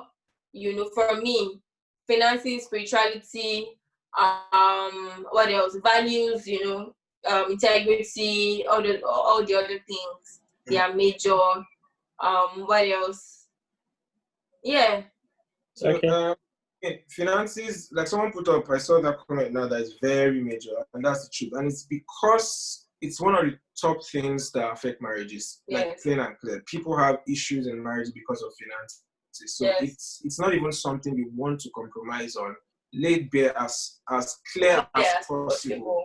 Ask questions. It will help you to understand what this person thinks How he about thinks. money. Yes. About finances, how to manage finances and all that. Whether it's just the person that wants to blow and just so it would help. I don't think that you should compromise on that because it will eventually show up, somewhere, sometime, and you don't want to now. And again, courtship period is just to know these things, and it's time to it's that period where you just want to be able to say this and this about this person and know how this person thinks. So finances are, I've heard so many stories, and I'm not just saying that because of the stories, because I know it could actually cause friction. So you want to settle it, you want to be on the same page. Is the person the kind of person that you can trust with money, or disclosure is a very major issue in marriages. People do not disclose everything. People have funny ideas. And even for guys, if you roll around with guys, sometimes you hear different stuff. And I can't let my wife know how much I earn, and all those things. So if these are kind of things, if these are the things that you're going to encounter, then you need to talk about it. Let everybody be on the same page. So that there's no problem in future. Yeah. All right. Thanks so much, guys. Yeah, finances are really, really major. So there's also another question about gender roles. I was going to come to this anyway. So the fact that Jumoke people might think Jumoke should be the one to cook or do the dishes and all that. How do you guys, separate gender roles, or what's your interaction with gender roles? Basically, do you have roles in the family, or anybody just does whatever? So for us, to be honest, we are very cool. I love my husband. He just makes life easy. So one value, or one culture in our family, in our house. We're just both of us for now. When I'm in the kitchen, to be honest, most 90% of the time when he's at home and I'm in the kitchen, he comes to the kitchen with me. There are times I'm like, babe, I'm working, or babe, I'm tired, or I can't cook. He will go and cook. Sometimes there are times that I would be, maybe there's some dishes in the sink and I'm probably working. I'm an entrepreneur, so I do a lot of work from home. When I'm in my work mode, I'm there still. Sometimes you come back from work and I'm still in my room working on my laptop, and he goes to the kitchen and maybe see the dishes. He washes. So we've never had any gender friction or anything. Days where, maybe there are some things that I need to put in the washing machine. I forgot to put in the washing machine. He'll put it there for me. So it's really, we've never had any gender friction, or you're the one that's supposed to cook. You're supposed to serve me. You're supposed to kneel down. You're supposed to, we've never had it. Okay. Yeah, so it doesn't even come to mind. That's the truth, because I think that if both parties understand, if it's a thing of oneness, then, and I think that that happens nowadays. Maybe it has come from previous generations about the wife is supposed to do this, so and supposed to do that, so and do that. At the end of the day, it's all in the house. Do you get? It's your house, it's your home, it's what you want to make of it.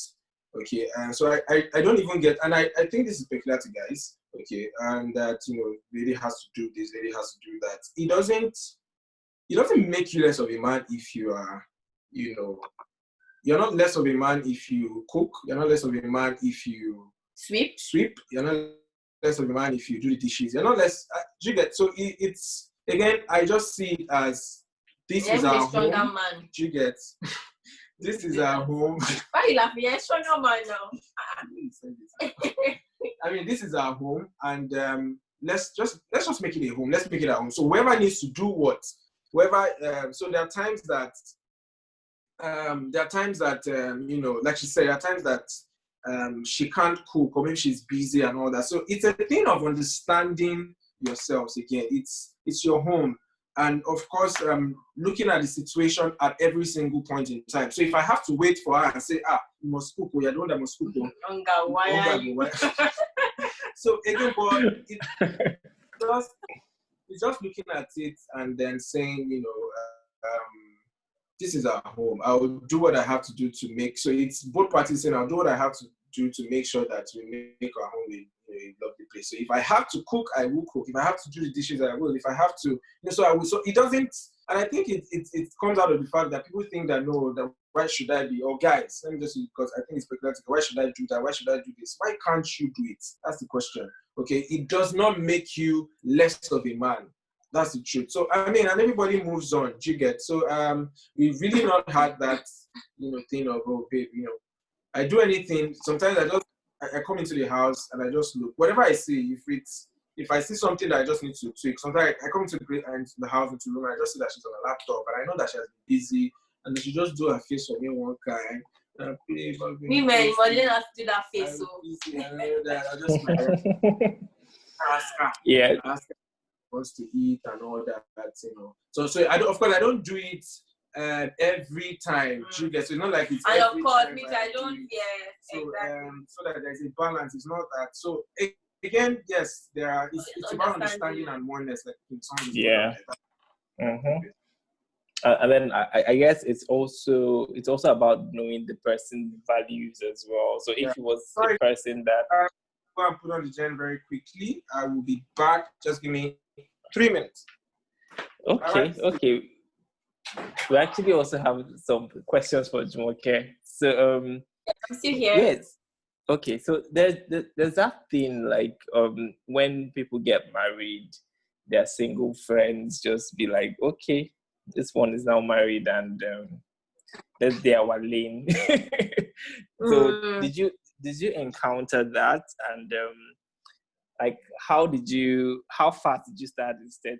Did you have like the my husband syndrome? Okay, my husband said this, my husband is calling me, my husband you know, so well, how did you deal with combining your or rather having a good relationship with your husband and also with your single friends? Okay, so for me, it's been it wasn't so the thing is, for married people, I think they are the ones who have responsibility to ensure that their friends are still in touch with their friends, because to be honest, your friends will feel like, oh, they are married now, let's give them some space, let's give them some time. They are the ones who have to keep including your friends. So for me, I didn't really have that issue, because my friends, we go to the same church, you know, we see each other almost every time, we talk. So I didn't really have that issue of my friends thinking that, oh, my friends were away from me and all of that. No, I had the responsibility of including my friends in everything that I was doing. So I still call them, like I'll call them. They still come to my house, like they'll come to my house. we still do the things that we used to do, right? That like we used to if I got married. So I was the one who had the responsibility to ensure they didn't feel awkward, they didn't feel left out or something. Yeah, so I had the responsibility to ensure that. Then also for my husband syndrome, people keep saying I say that thing a lot. Well, for me, I don't know how it happens. I try not to. But the reason why it happens for me, let me just give you guys the real reason. The reason why it happens for me is my husband is a leader in church. I just said my husband. Lad is a leader in church. And so in church, they call him PL. And when I'm talking about him to other people, I find sometimes I'm just in the middle. Should I call him Laddie? Should I call him PL? Should I call him my husband? So that makes me just say my husband. So I'm not calling him his name in church. I'm not calling him this one. I'm just saying my husband. So I think that's one of the reasons why I say my husband a lot. But for women, I think that thing is just there. You just be saying my husband. It just happens. Yes, so it happens. We'll say it. My husband. Please carry on. My wife as well. Anyway, so now I know that the first year of marriage is like a big deal for everyone. I think to me it's like one of the biggest hurdles to cross. So how was the first year of marriage for you guys? Was there anything that you had to really jump? Okay. Can you hear me? I didn't get the question. Hello, can you hear me now? Yes, I can hear you now. Yeah, so I said the first year of marriage is usually like a very major period, for most couples. I feel like it's one of those times that really sets the pace for the rest of or for a significant part of your time together. So how was the first year of marriage for you guys? Was there any huge hurdle that you had to jump or cross during that first year? Well, that's a myth. See, before I got married, I heard that thing too. First year of marriage, you're just getting to live it together. You're going to see a lot of things. You're going to be honest, let me be honest. I put a post on my Instagram, but after our first year anniversary. The first year of marriage for us, it was bliss. It was, and that was the reason why my husband said something about being friends. We are friends. So it wasn't a hassle at all. We didn't encounter any problem or any, to be honest, that first year of marriage was bliss. It was beautiful. There was no hassle, there was no problem that we had to face. There was no anything. It was good for me. I think that thing is a myth that people usually just say that first year of marriage is this and that. But for me, I didn't experience that. It was very smooth. Of course, you have your issues, though. You have your issues here and there. You have your maybe one thing here, one thing there. But I mean, it wasn't bad. It wasn't bad for us at all. I think it still boils down to the minor and the major. So exactly. I think that's one other thing I would still take out of this conversation. The fact that you need to have your major and your minors. So the things that are major should be things like your values, things like finances and all that. So bringing me to finances again. So for you, Jumoke, how can you compromise on or based on potential of lady's financial state? So as a lady, would you marry someone that earns more than you or less, or that earns less than you rather, and would you be okay with that? I'm already married now. Let me say my story. Oh, true. Apologies. Sorry.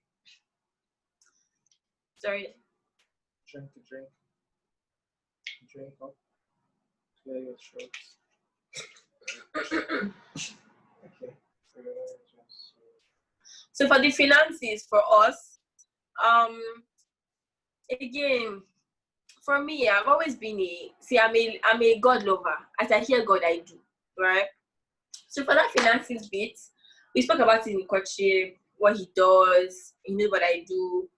When we're about to get married, doing our counseling, our counselor told us that as you get married, she's your responsibility. If she decides today and say, I'm no more working, I'm no more doing business, I want to just be a housewife, you have the responsibility to take care of her. And my head was swelling like, yes, and all of that. But I've always been that kind of person that said, I don't want to marry, future is bright. No, people that future is bright. Future is bright. I want to see some ray of sunshine, So that's where potential comes in. Your future, it's patterns. It's basically patterns, right? You can see the patterns in your courtship. You can see what he does. You can see his values. You can see all of those things. He has a vision for his life. He's going somewhere. He has a plan. He knows his purpose, or he's working towards something. I could see all of that. I could see all of that, right? It wasn't just it wasn't bleak.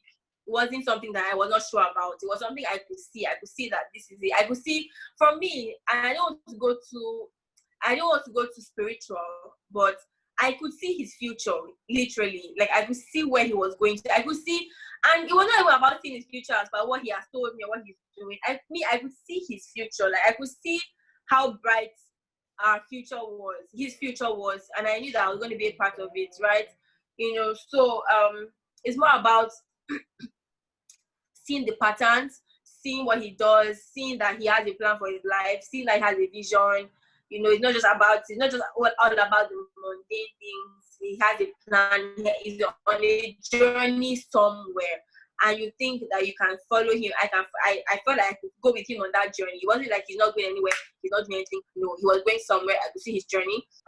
Whether he was making as more than me, or making less than me, or not making anything at all, those things were very important to me, and I saw that, and I was ready to go along on that journey. Yeah, thanks a lot for that answer, Jumoke. And it also brings me to you, Ladi. So for you, right? I know I already asked a question about gender roles and all that, but then again, for you getting married, did you have that expectation that, okay, you want a woman who is able to still make some money and support?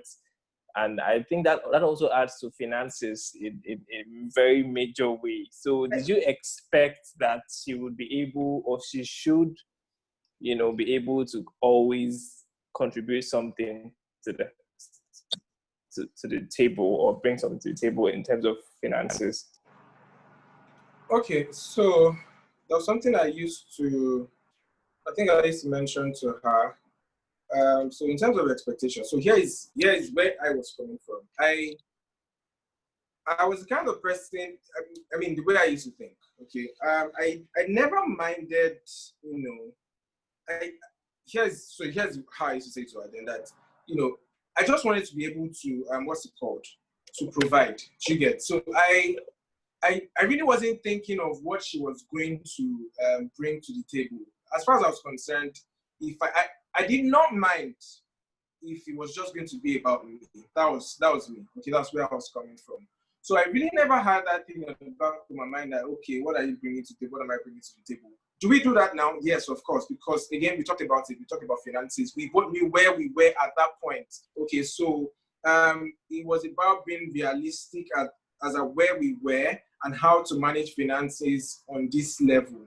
Okay, so is it going to be so there are different things, there are different ways, and I know that different people have different ways about going about finances, but ultimately it has to be discussed. It's not something that must be wished away and just think that. So of course, if personally, my kind of person, I really wasn't thinking, what's she going to bring to the table? You must be able to bring to the table and all that, which I'm not fighting against, okay? And again, it's both of you. It's your family. It's whatever you decide to do. So even though I never had any problem with just bringing everything or providing everything, at that point in time, could I have done everything? No. So that now brought about discussions about, okay, babe, this is what is coming in. This is what is coming in from your end and all that. So we began to plan according to that. Okay. So again, I know that finances it affects a lot of marriages in the world and all that. So, but it's based on understanding, and I think that's one of the key things when I think of marriage is understanding. So we understood where we were.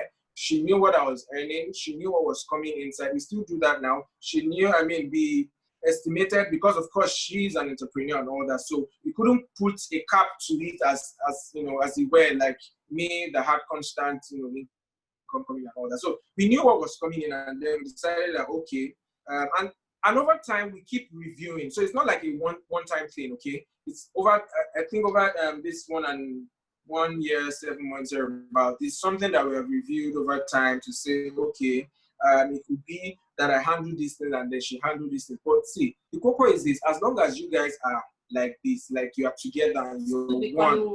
that's it, it solves everything. So it's not like one person is thinking one thing or you're thinking, okay, why are you not bringing? So before you even start having all those thoughts of, I think you're not bringing anything. I mean, I really don't know how those discussions come about, because they should be talked about in the first place. It is plain, open. It's like it's an open book where everybody sees what is coming in, and then we plan with what we have. You know, and not we're not having what's it called vain expectations, as it were. So again, it has to be talked about very, very well. I really never had that thing of you know, I just knew that, you know what, we're going to work with where we are at the moment, and then we keep going forward and all that. So as per gender, or you know, you should be bringing. I really never had that thing in mind. You know that she should be bringing and this, because as far as I was concerned, if that was on ground, it wouldn't even be a discussion, as it were, and it would not make me feel like I wouldn't be thinking that, you know, why is she not bringing, why is she not. So, basically, I'll just say understanding has helped a lot in that area, you know, and then we know what exactly we have and working with it. Yeah. So let's add, and I just felt impressed to say that now, and that's about sorry, excuse me. Our backgrounds, our upbringing actually put that conditioning in our hearts, and we have to consciously fight against it, right? As believers, if you're a believer here, if you love God, if you're a Christian, if you're tongue speaking, you're a believer, basically, right? You need to fight that my money. To be honest, let me tell you, and I'm being vulnerable, I'm being open as I can. When I got married, based on what I've seen, my mom, you know, when your mom is doing everything, your mom is the one going to the market, your mom is the one giving you money, your dad never has money, your mom is the one always working hard to ensure that everybody's fine and all of that. So when I back of my mind, I'd always had that I'm going to have some money that my husband will not know about. My auntie, remember my auntie I told you got married to a Lagosian, right? She used to say that she would she would have paid her children's school fees. She used to tell me she would have paid her children's school fees, but she'll go back to her husband to collect the money, and so she had some money that she was saving, but her husband didn't know about it. So she will first pay up, and then of course there's a wisdom there here and there. You have to help your husband and stuff, but it's not to the point where you're keeping it secret, where you're being secretive about it. And I had to fight it. I had to. That mindset had to change. And how did it change? Because when God gave me that scripture of, you know, when you to become one, and you're naked and unashamed. You are naked. When you say you are naked and unashamed, you are naked, like you're bare. There's nothing. You're not covering anything. So when both of you are together, you are naked and unashamed. So both of you are bare. There's no hiding anything. There's no, I have something here. That's how I got healed of that mindset, to be honest, right? Where I was like, okay, I'll keep some money. I'll be saying, we will not know. Let's not know how much I have. Let's not know how much I'm making. I'll tell him I have this, but I have some other money here. You know, but that scripture really healed me. And it was not about the scripture. It was revelation of that scripture, where you are naked and unashamed. So there's no secrecy as such. There's no, you're not hiding anything. There's no, all those patterns, all those thoughts from your background, it will be broken, because the revelation of God, the light of God has shown in your heart, and you now understand. And because we are raising a new family, so all the generational curses or all the generational mindsets will be broken in your own lifeline, in your own lifetime rather, in your own generation. It's your line will be different, right? Because you're seeing some things that are not scriptural. Like I said, the word of God is truth, is final authority. If it's not in the word of God, then it's not true. It's our culture, it's our parents, it's our background, it's what has been passed on to us that we hold on to and feel like, oh, this is it. This is how men are. This is how men are. Is that how your man is? Is that how your woman is? Do you understand? So these are things that we need to consciously define our own experiences and say, this is not what the word of God says. This is not what scripture says. It doesn't align with word of God. Word of God is true. If the word doesn't say it, then it's not true, you know. So I just thought to keep that in. Thanks a whole lot, Jumoke. It really put in a lot of context into how we should see these things. So another question I would like to ask, I actually read a book, or rather I saw a book recently. It's the title is Love is a Verb. Love is not a noun, love is a verb. Tostos, yes, Jumoke schooled us. So love is a verb, and basically it talked about love languages and how we need to really understand the love language of our partners. So I want to ask, what is your partner's love language? So throwing it open to you guys, and then how easy was it for you to understand each other's love language? Who should go first? All right, so I'll just go first. So for him, his love language, he loves touch. Number one, guys, I'm touching. He has taught me to be touchy. I don't mean normally. I'm not a touch person. Don't touch me. I don't like touch. But he loves touch. So his love language number one is touch. He loves words of affirmation. He loves quality time. And then like that. And what's the last one? Touch, also gifts. Acts of service. Acts of service. Wait, I think your own maybe act of service is last or fourth. He fluctuates between gifts and act of service, fourth and fifth. But from touch, words of affirmation, quality time, like that. So that's his love language. And for me, I don't like touch. Don't touch me. Okay, yeah, say my own. Yeah. All right. So I think that's for Ladi to say. Okay. Yes, I stopped her. So for her, it's words of affirmation, quality time, acts of service, gifts, then touches like. But now it has come up. No, it's me. But it's still. So I think it's at least those first three are really major. Gifts and touch. I'm the one that just I'm the one that taught her that one. So and I think we pretty. Just I don't like. I'm liking this now. You have taught me. I like it now. So and we both understand that. Okay, we both understand those. She said we are saying differently. And so we both understand our love languages, and I think it's important to know. Very important to know what that is, and I think that it's part of the things that we learn during dating, courtship. Also, I know somebody who somebody who just came out of a relationship, which it was actually a major issue. Her love language was act of service. His was communication. She wasn't really the communication type, and her kind of work and all of that. And then she loved act of service a lot. And his own kind of work did not just afford him to be able to do a lot of that. And of course, here and there and all that. So, but it's really important that everybody understands what makes them feel loved. So we pretty much understand that, and we try as much as possible. So it's not like 100% or we are very. That's still a work in progress. It's work in progress, but we must be able to understand and come to that place that and you know that this is what this person likes, and then as much as you can, just channel the love in that direction, basically. Yeah. Thanks a lot, guys. So many lessons today. I really appreciate your openness, the fact that you're able to just really tell us everything and carry us along your journey that you've been on.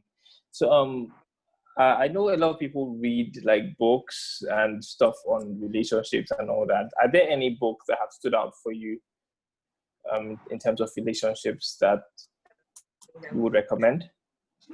Okay, so actually one second, let me bring one book that changed it for me recently.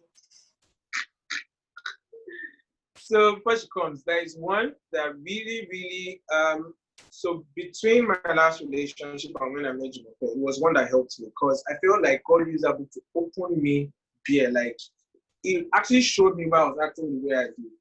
And I'm sure a lot of people know the book. Men Are From Mars, Women Are From Venus. I love that book so much. I remember that's the only book that I know that I've read that I actually cried. It was like God was. Cried? Yes, I did. When? And it was during service. I remember one morning I was praying, I was reading the book and all that. And when I went to pray, I found myself crying like, God, just help me. Because I actually saw, it was like God just showed me something in you and said, this is why you're acting the way you do. Men are from Mars, Women Are from Venus.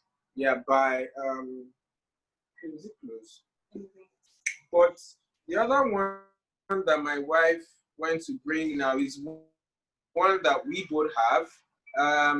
It's for women only. I don't know if we can say it's for women only, and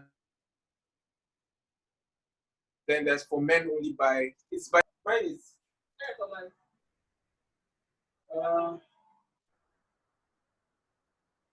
should be somewhere there.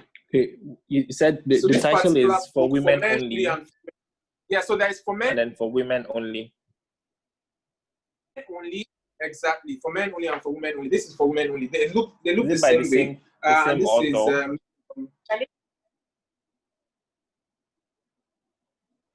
For which one?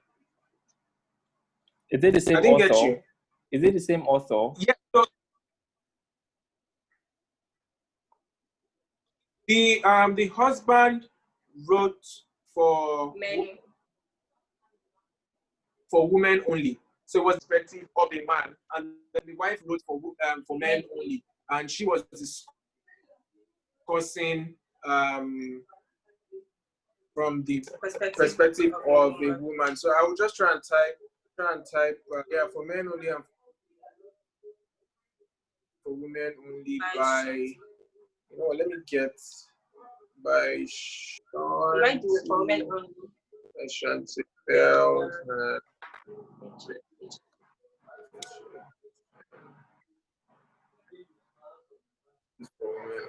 Yeah.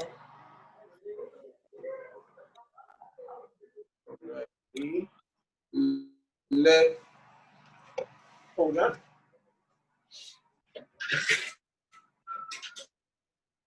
Men are from Mars. Men are from Venus. This book healed me during this coronavirus when we are playing together. Healed me.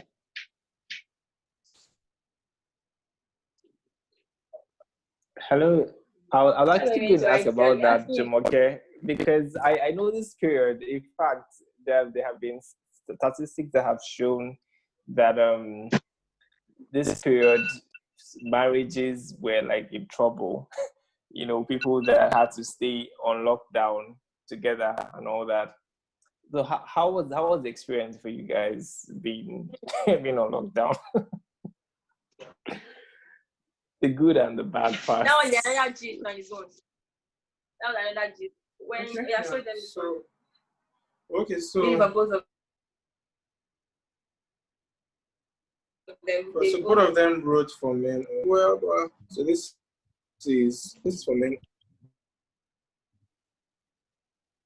Shanti and only. I'll just type it in also. So apparently both couples wrote. Yeah, Yes, Shanti and Jeff. Shanti and Jeff. So Yes. yeah, Shanti and Jeff. Yeah. So yeah, those two books really. If I think of a relationship book, it doesn't. This one I read that really worked for me. That's why I processed it. I'm trying to pick another one in my head that I understood how men think. I understood how they act. I understood a lot of things about them. I think the other ones would be on marriage and all that. But when it comes to those ones were more concentrated on marriage, I think. There's okay, that's my Yeah, but this it helps you to just we need to understand how people think. And I think that these books actually helped with that. Yeah, they really helped with that. So there are other books that I know there are other books that I'm trying to pick one in my head, but I mean these ones come to mind straight away because they've been so impactful. You know. Yeah. Well, thanks so much, guys. So we've spent quite a lot of time, and I really enjoyed this conversation with you guys. In fact, I think it just really reminds us of the fact that relationships are so important that we need to just put them first when we pray and all that. So one of the things I've taken out from this conversation is the fact that you need to pray about your relationships. I've taken notes. I bet you can't really see, but I'm taking a lot of notes. You need to pray about your relationship. You know, dating is a school. as a guy, you need to be ready to commit before you jump into anything very serious. You need to also understand the majors and the minor. That's one thing that really stood out for me. The fact that there are some things that are major in your relationship, your marriage, and some things that are minor that you shouldn't pay too much or make too much fuss about. So I'll call on Tosin to just Toast. Sorry, I called you Tosin. I'll call on Toast to just make a final notes before we round off. Your name is Toast, please. Thank you very much, guys, for showing up. I mean, you guys you schooled us, you entertained us, you broke limits. Like, I mean, I was rolling, and as a roll, and people have been updating on your status, saying so many things. So I'm really grateful. Thank you, Jumoke. Thank you, Dimitri. Thank you very much. But last question, just before we sign out, please, you must have an answer. I understand that we're very spiritual, but please have an answer to this question.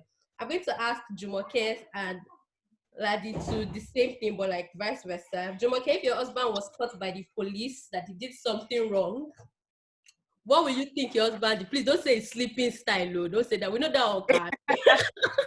Don't say that. Then also like He's what? driving at 120 kilometers per hour. That's why they can. Okay, great. Ladi, what? Somebody. Just that you are running fast. Yeah, I want you to maybe you have stolen something. That's why you are smiling like this. Right? Yeah. So some question for you too, yeah? If they catch me, what do you think? If I was caught by the police that she did something wrong, what will you think? Maybe she a para for somebody on the road. And a para. Yes, it has to be that too. Yeah, baby. Yes, I'm giving it to somebody. She has given it to somebody on the road. She has given it to somebody on the right driving, because she doesn't take nonsense while driving like that. So yeah, you'll be that. That was on my mind. I don't know how I forgot to ask. It's actually for you, Ladi. Jumoke looks like someone that is extra. I don't know, maybe she used to be, or it might be an assumption, it might be wrong. She's like someone that is really extra. That if she's very sad, she can throw up attitude, tantrums, and the likes while you were dating. She could have given you the cold attitude, like, what's wrong, Jumoke? And you'd be like, nothing's wrong, that kind of thing. So that means I'm right. So yeah, so how did you channel that part? How did you deal with that part of her? Like, how did you calm her down? Like, sis, girl, calm down. Patience. It takes, what did you do? You know, like, I mean, yes, there was that, and I think that it takes patience, really. And I think that, you know, I just feel like the way God pairs people sometimes is that one person be able to for the other.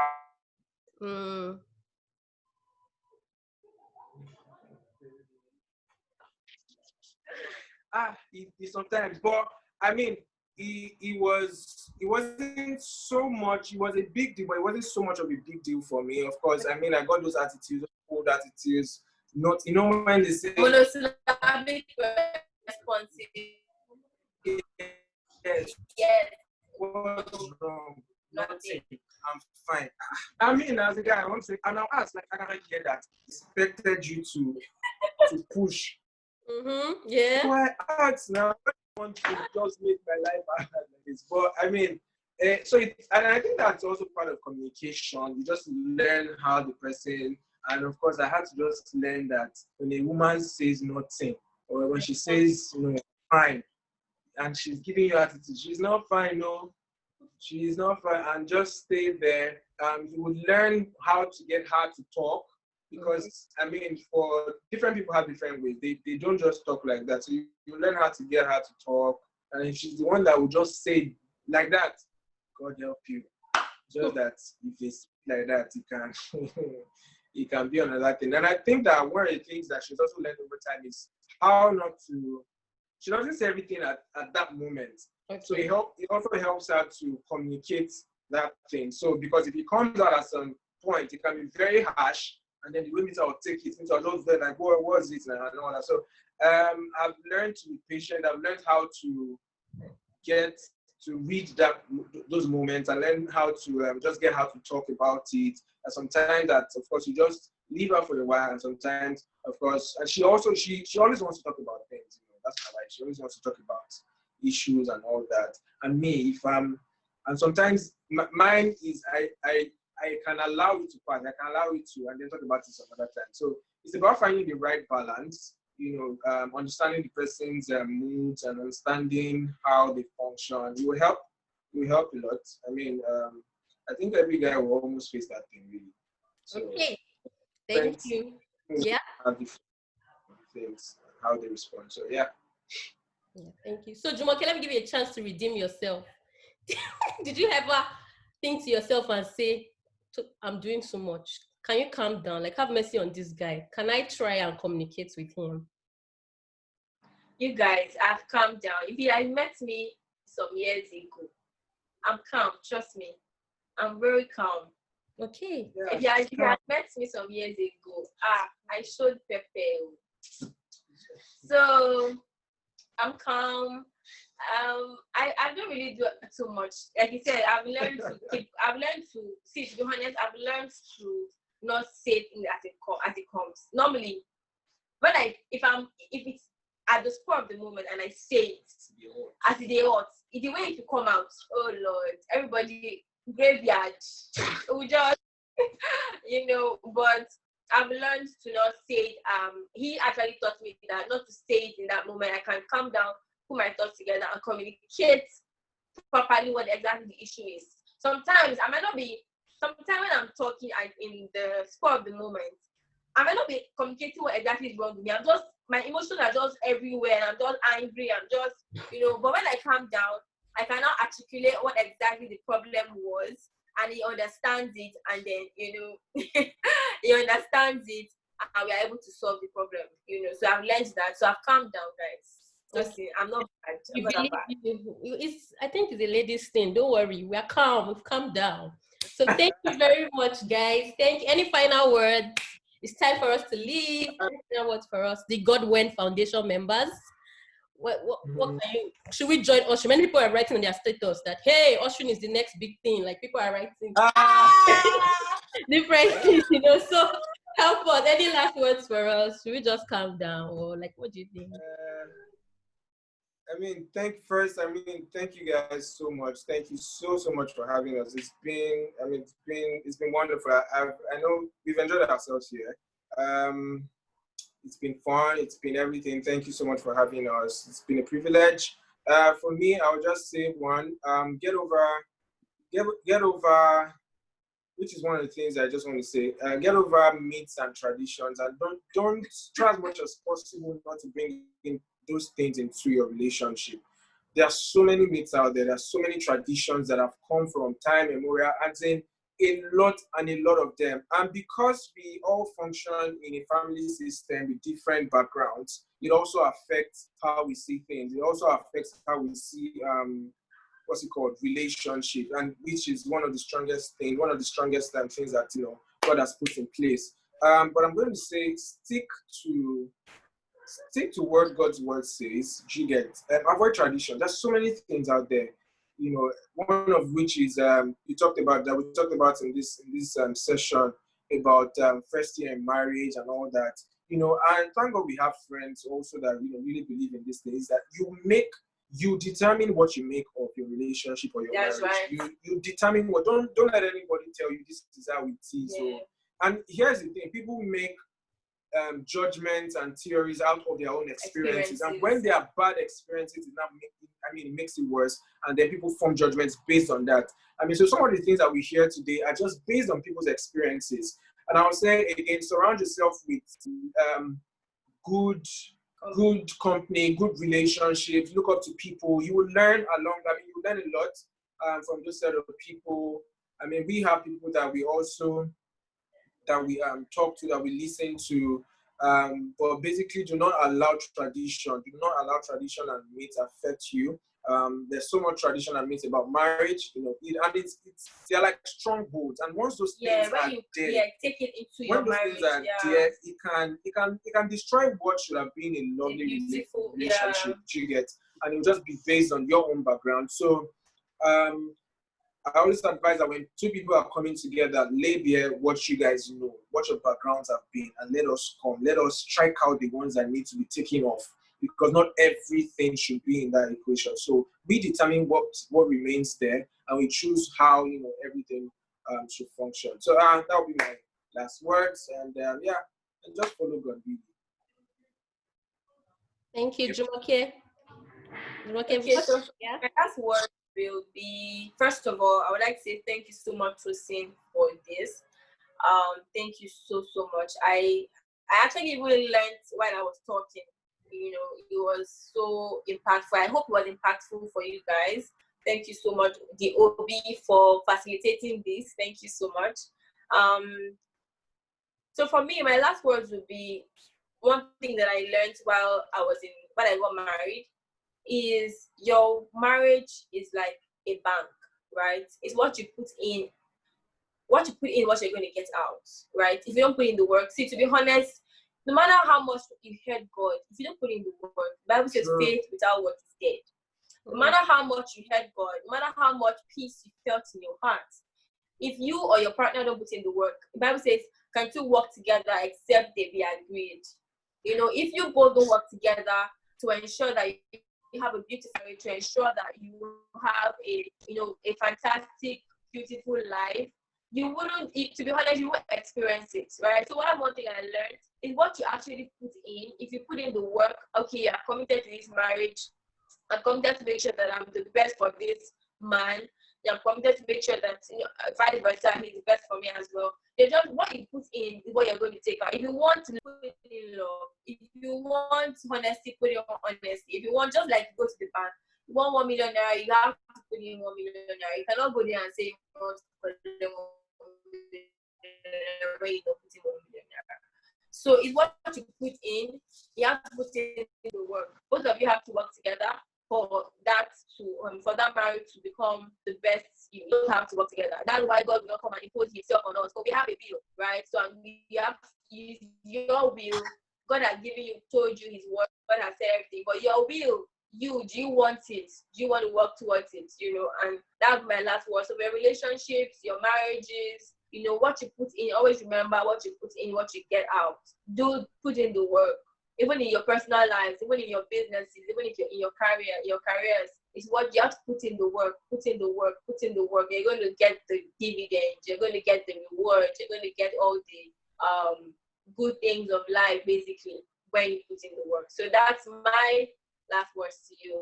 One more thing, I just want to say this, that understanding is very key. Understanding between both parties is very key. I usually say that it cuts out about 60 to 80% of problems in relationships and marriages. That singular thing alone, it can cut off that percentage of problems. Understanding is very key. No assumptions. Don't assume that your partner knows. Don't assume that they should know. Seek to understand, seek to clarify every single time. Because I believe that alone would, both parties, and it's most times the frictions are based on the fact that both parties are not on the same page. Mm-hmm. So, and the reason for that is that they don't understand certain things. It's a continuous process. Okay, it has to be done over and over and over again. It's not once. It's not one time. It's not one of things. So, I'll say again, understanding is key. Seek to understand. Make sure that you guys understand yourselves very well. It will help a whole lot. And ask questions. Don't assume. Yeah. I learned that during coronavirus. Yeah. Ask questions. You're not doing that, coronavirus later. I'll give them later. Ask questions. Don't assume. Assumption is the lowest level of knowledge. Yeah. So you ask questions. Be on the same page. Understand each other. Thank you very much, guys. Thank you so much. Thank you very much. We do not take it for granted. Thank you, guys. Okay, you guys have thanked them already, but still thank them now. Thanks so much, guys. I really enjoyed the conversation. Thank you so much. Thank you, everybody. Thank you so much. Thank you for staying to the end. Yeah. You guys know. Yes. Thank you very much. Have a good night. Thank you, and you too. You too. Bye. Bye, everybody. Thank you.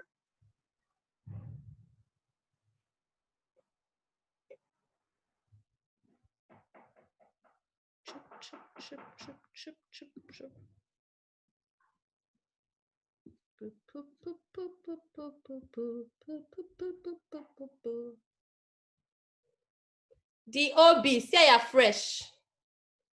See this one.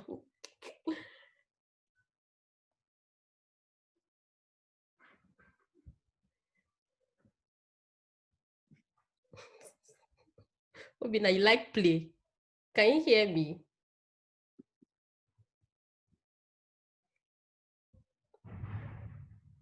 I can't hear you, Obina. I was trying to unmute myself. I think you blocked unmuting for everybody. Yeah. I hope everyone had a good time, had a good conversation. I had so much fun chatting with them. Yeah, I enjoyed their session. Hello? Can you hear me? Yeah, like I can hear you. I really learned a lot about the need to really pray about your relationship. That's one thing that really stood out for me. Yeah. I don't usually see huh? I saw your notes now. I say, what happened? Yeah, like I took notes. All right, I gotta go. Thank you, Obina. You're welcome. Thank you very much. I was actually stressed, so I'm so glad that you decided you were going to be here, like since. My friend called me today. I said, are you sure you're not stressed? I said, I'm not the one talking. My friend is taking over. I said, okay, very good. And I'm so glad. It went really well. Those couples, they also, someone just sent me a message. I jotted like 3 pages. Why are you people so serious like this? Like, there were so many things to take down, honestly. Like, if you don't jot, if you don't jot things down, you just forget.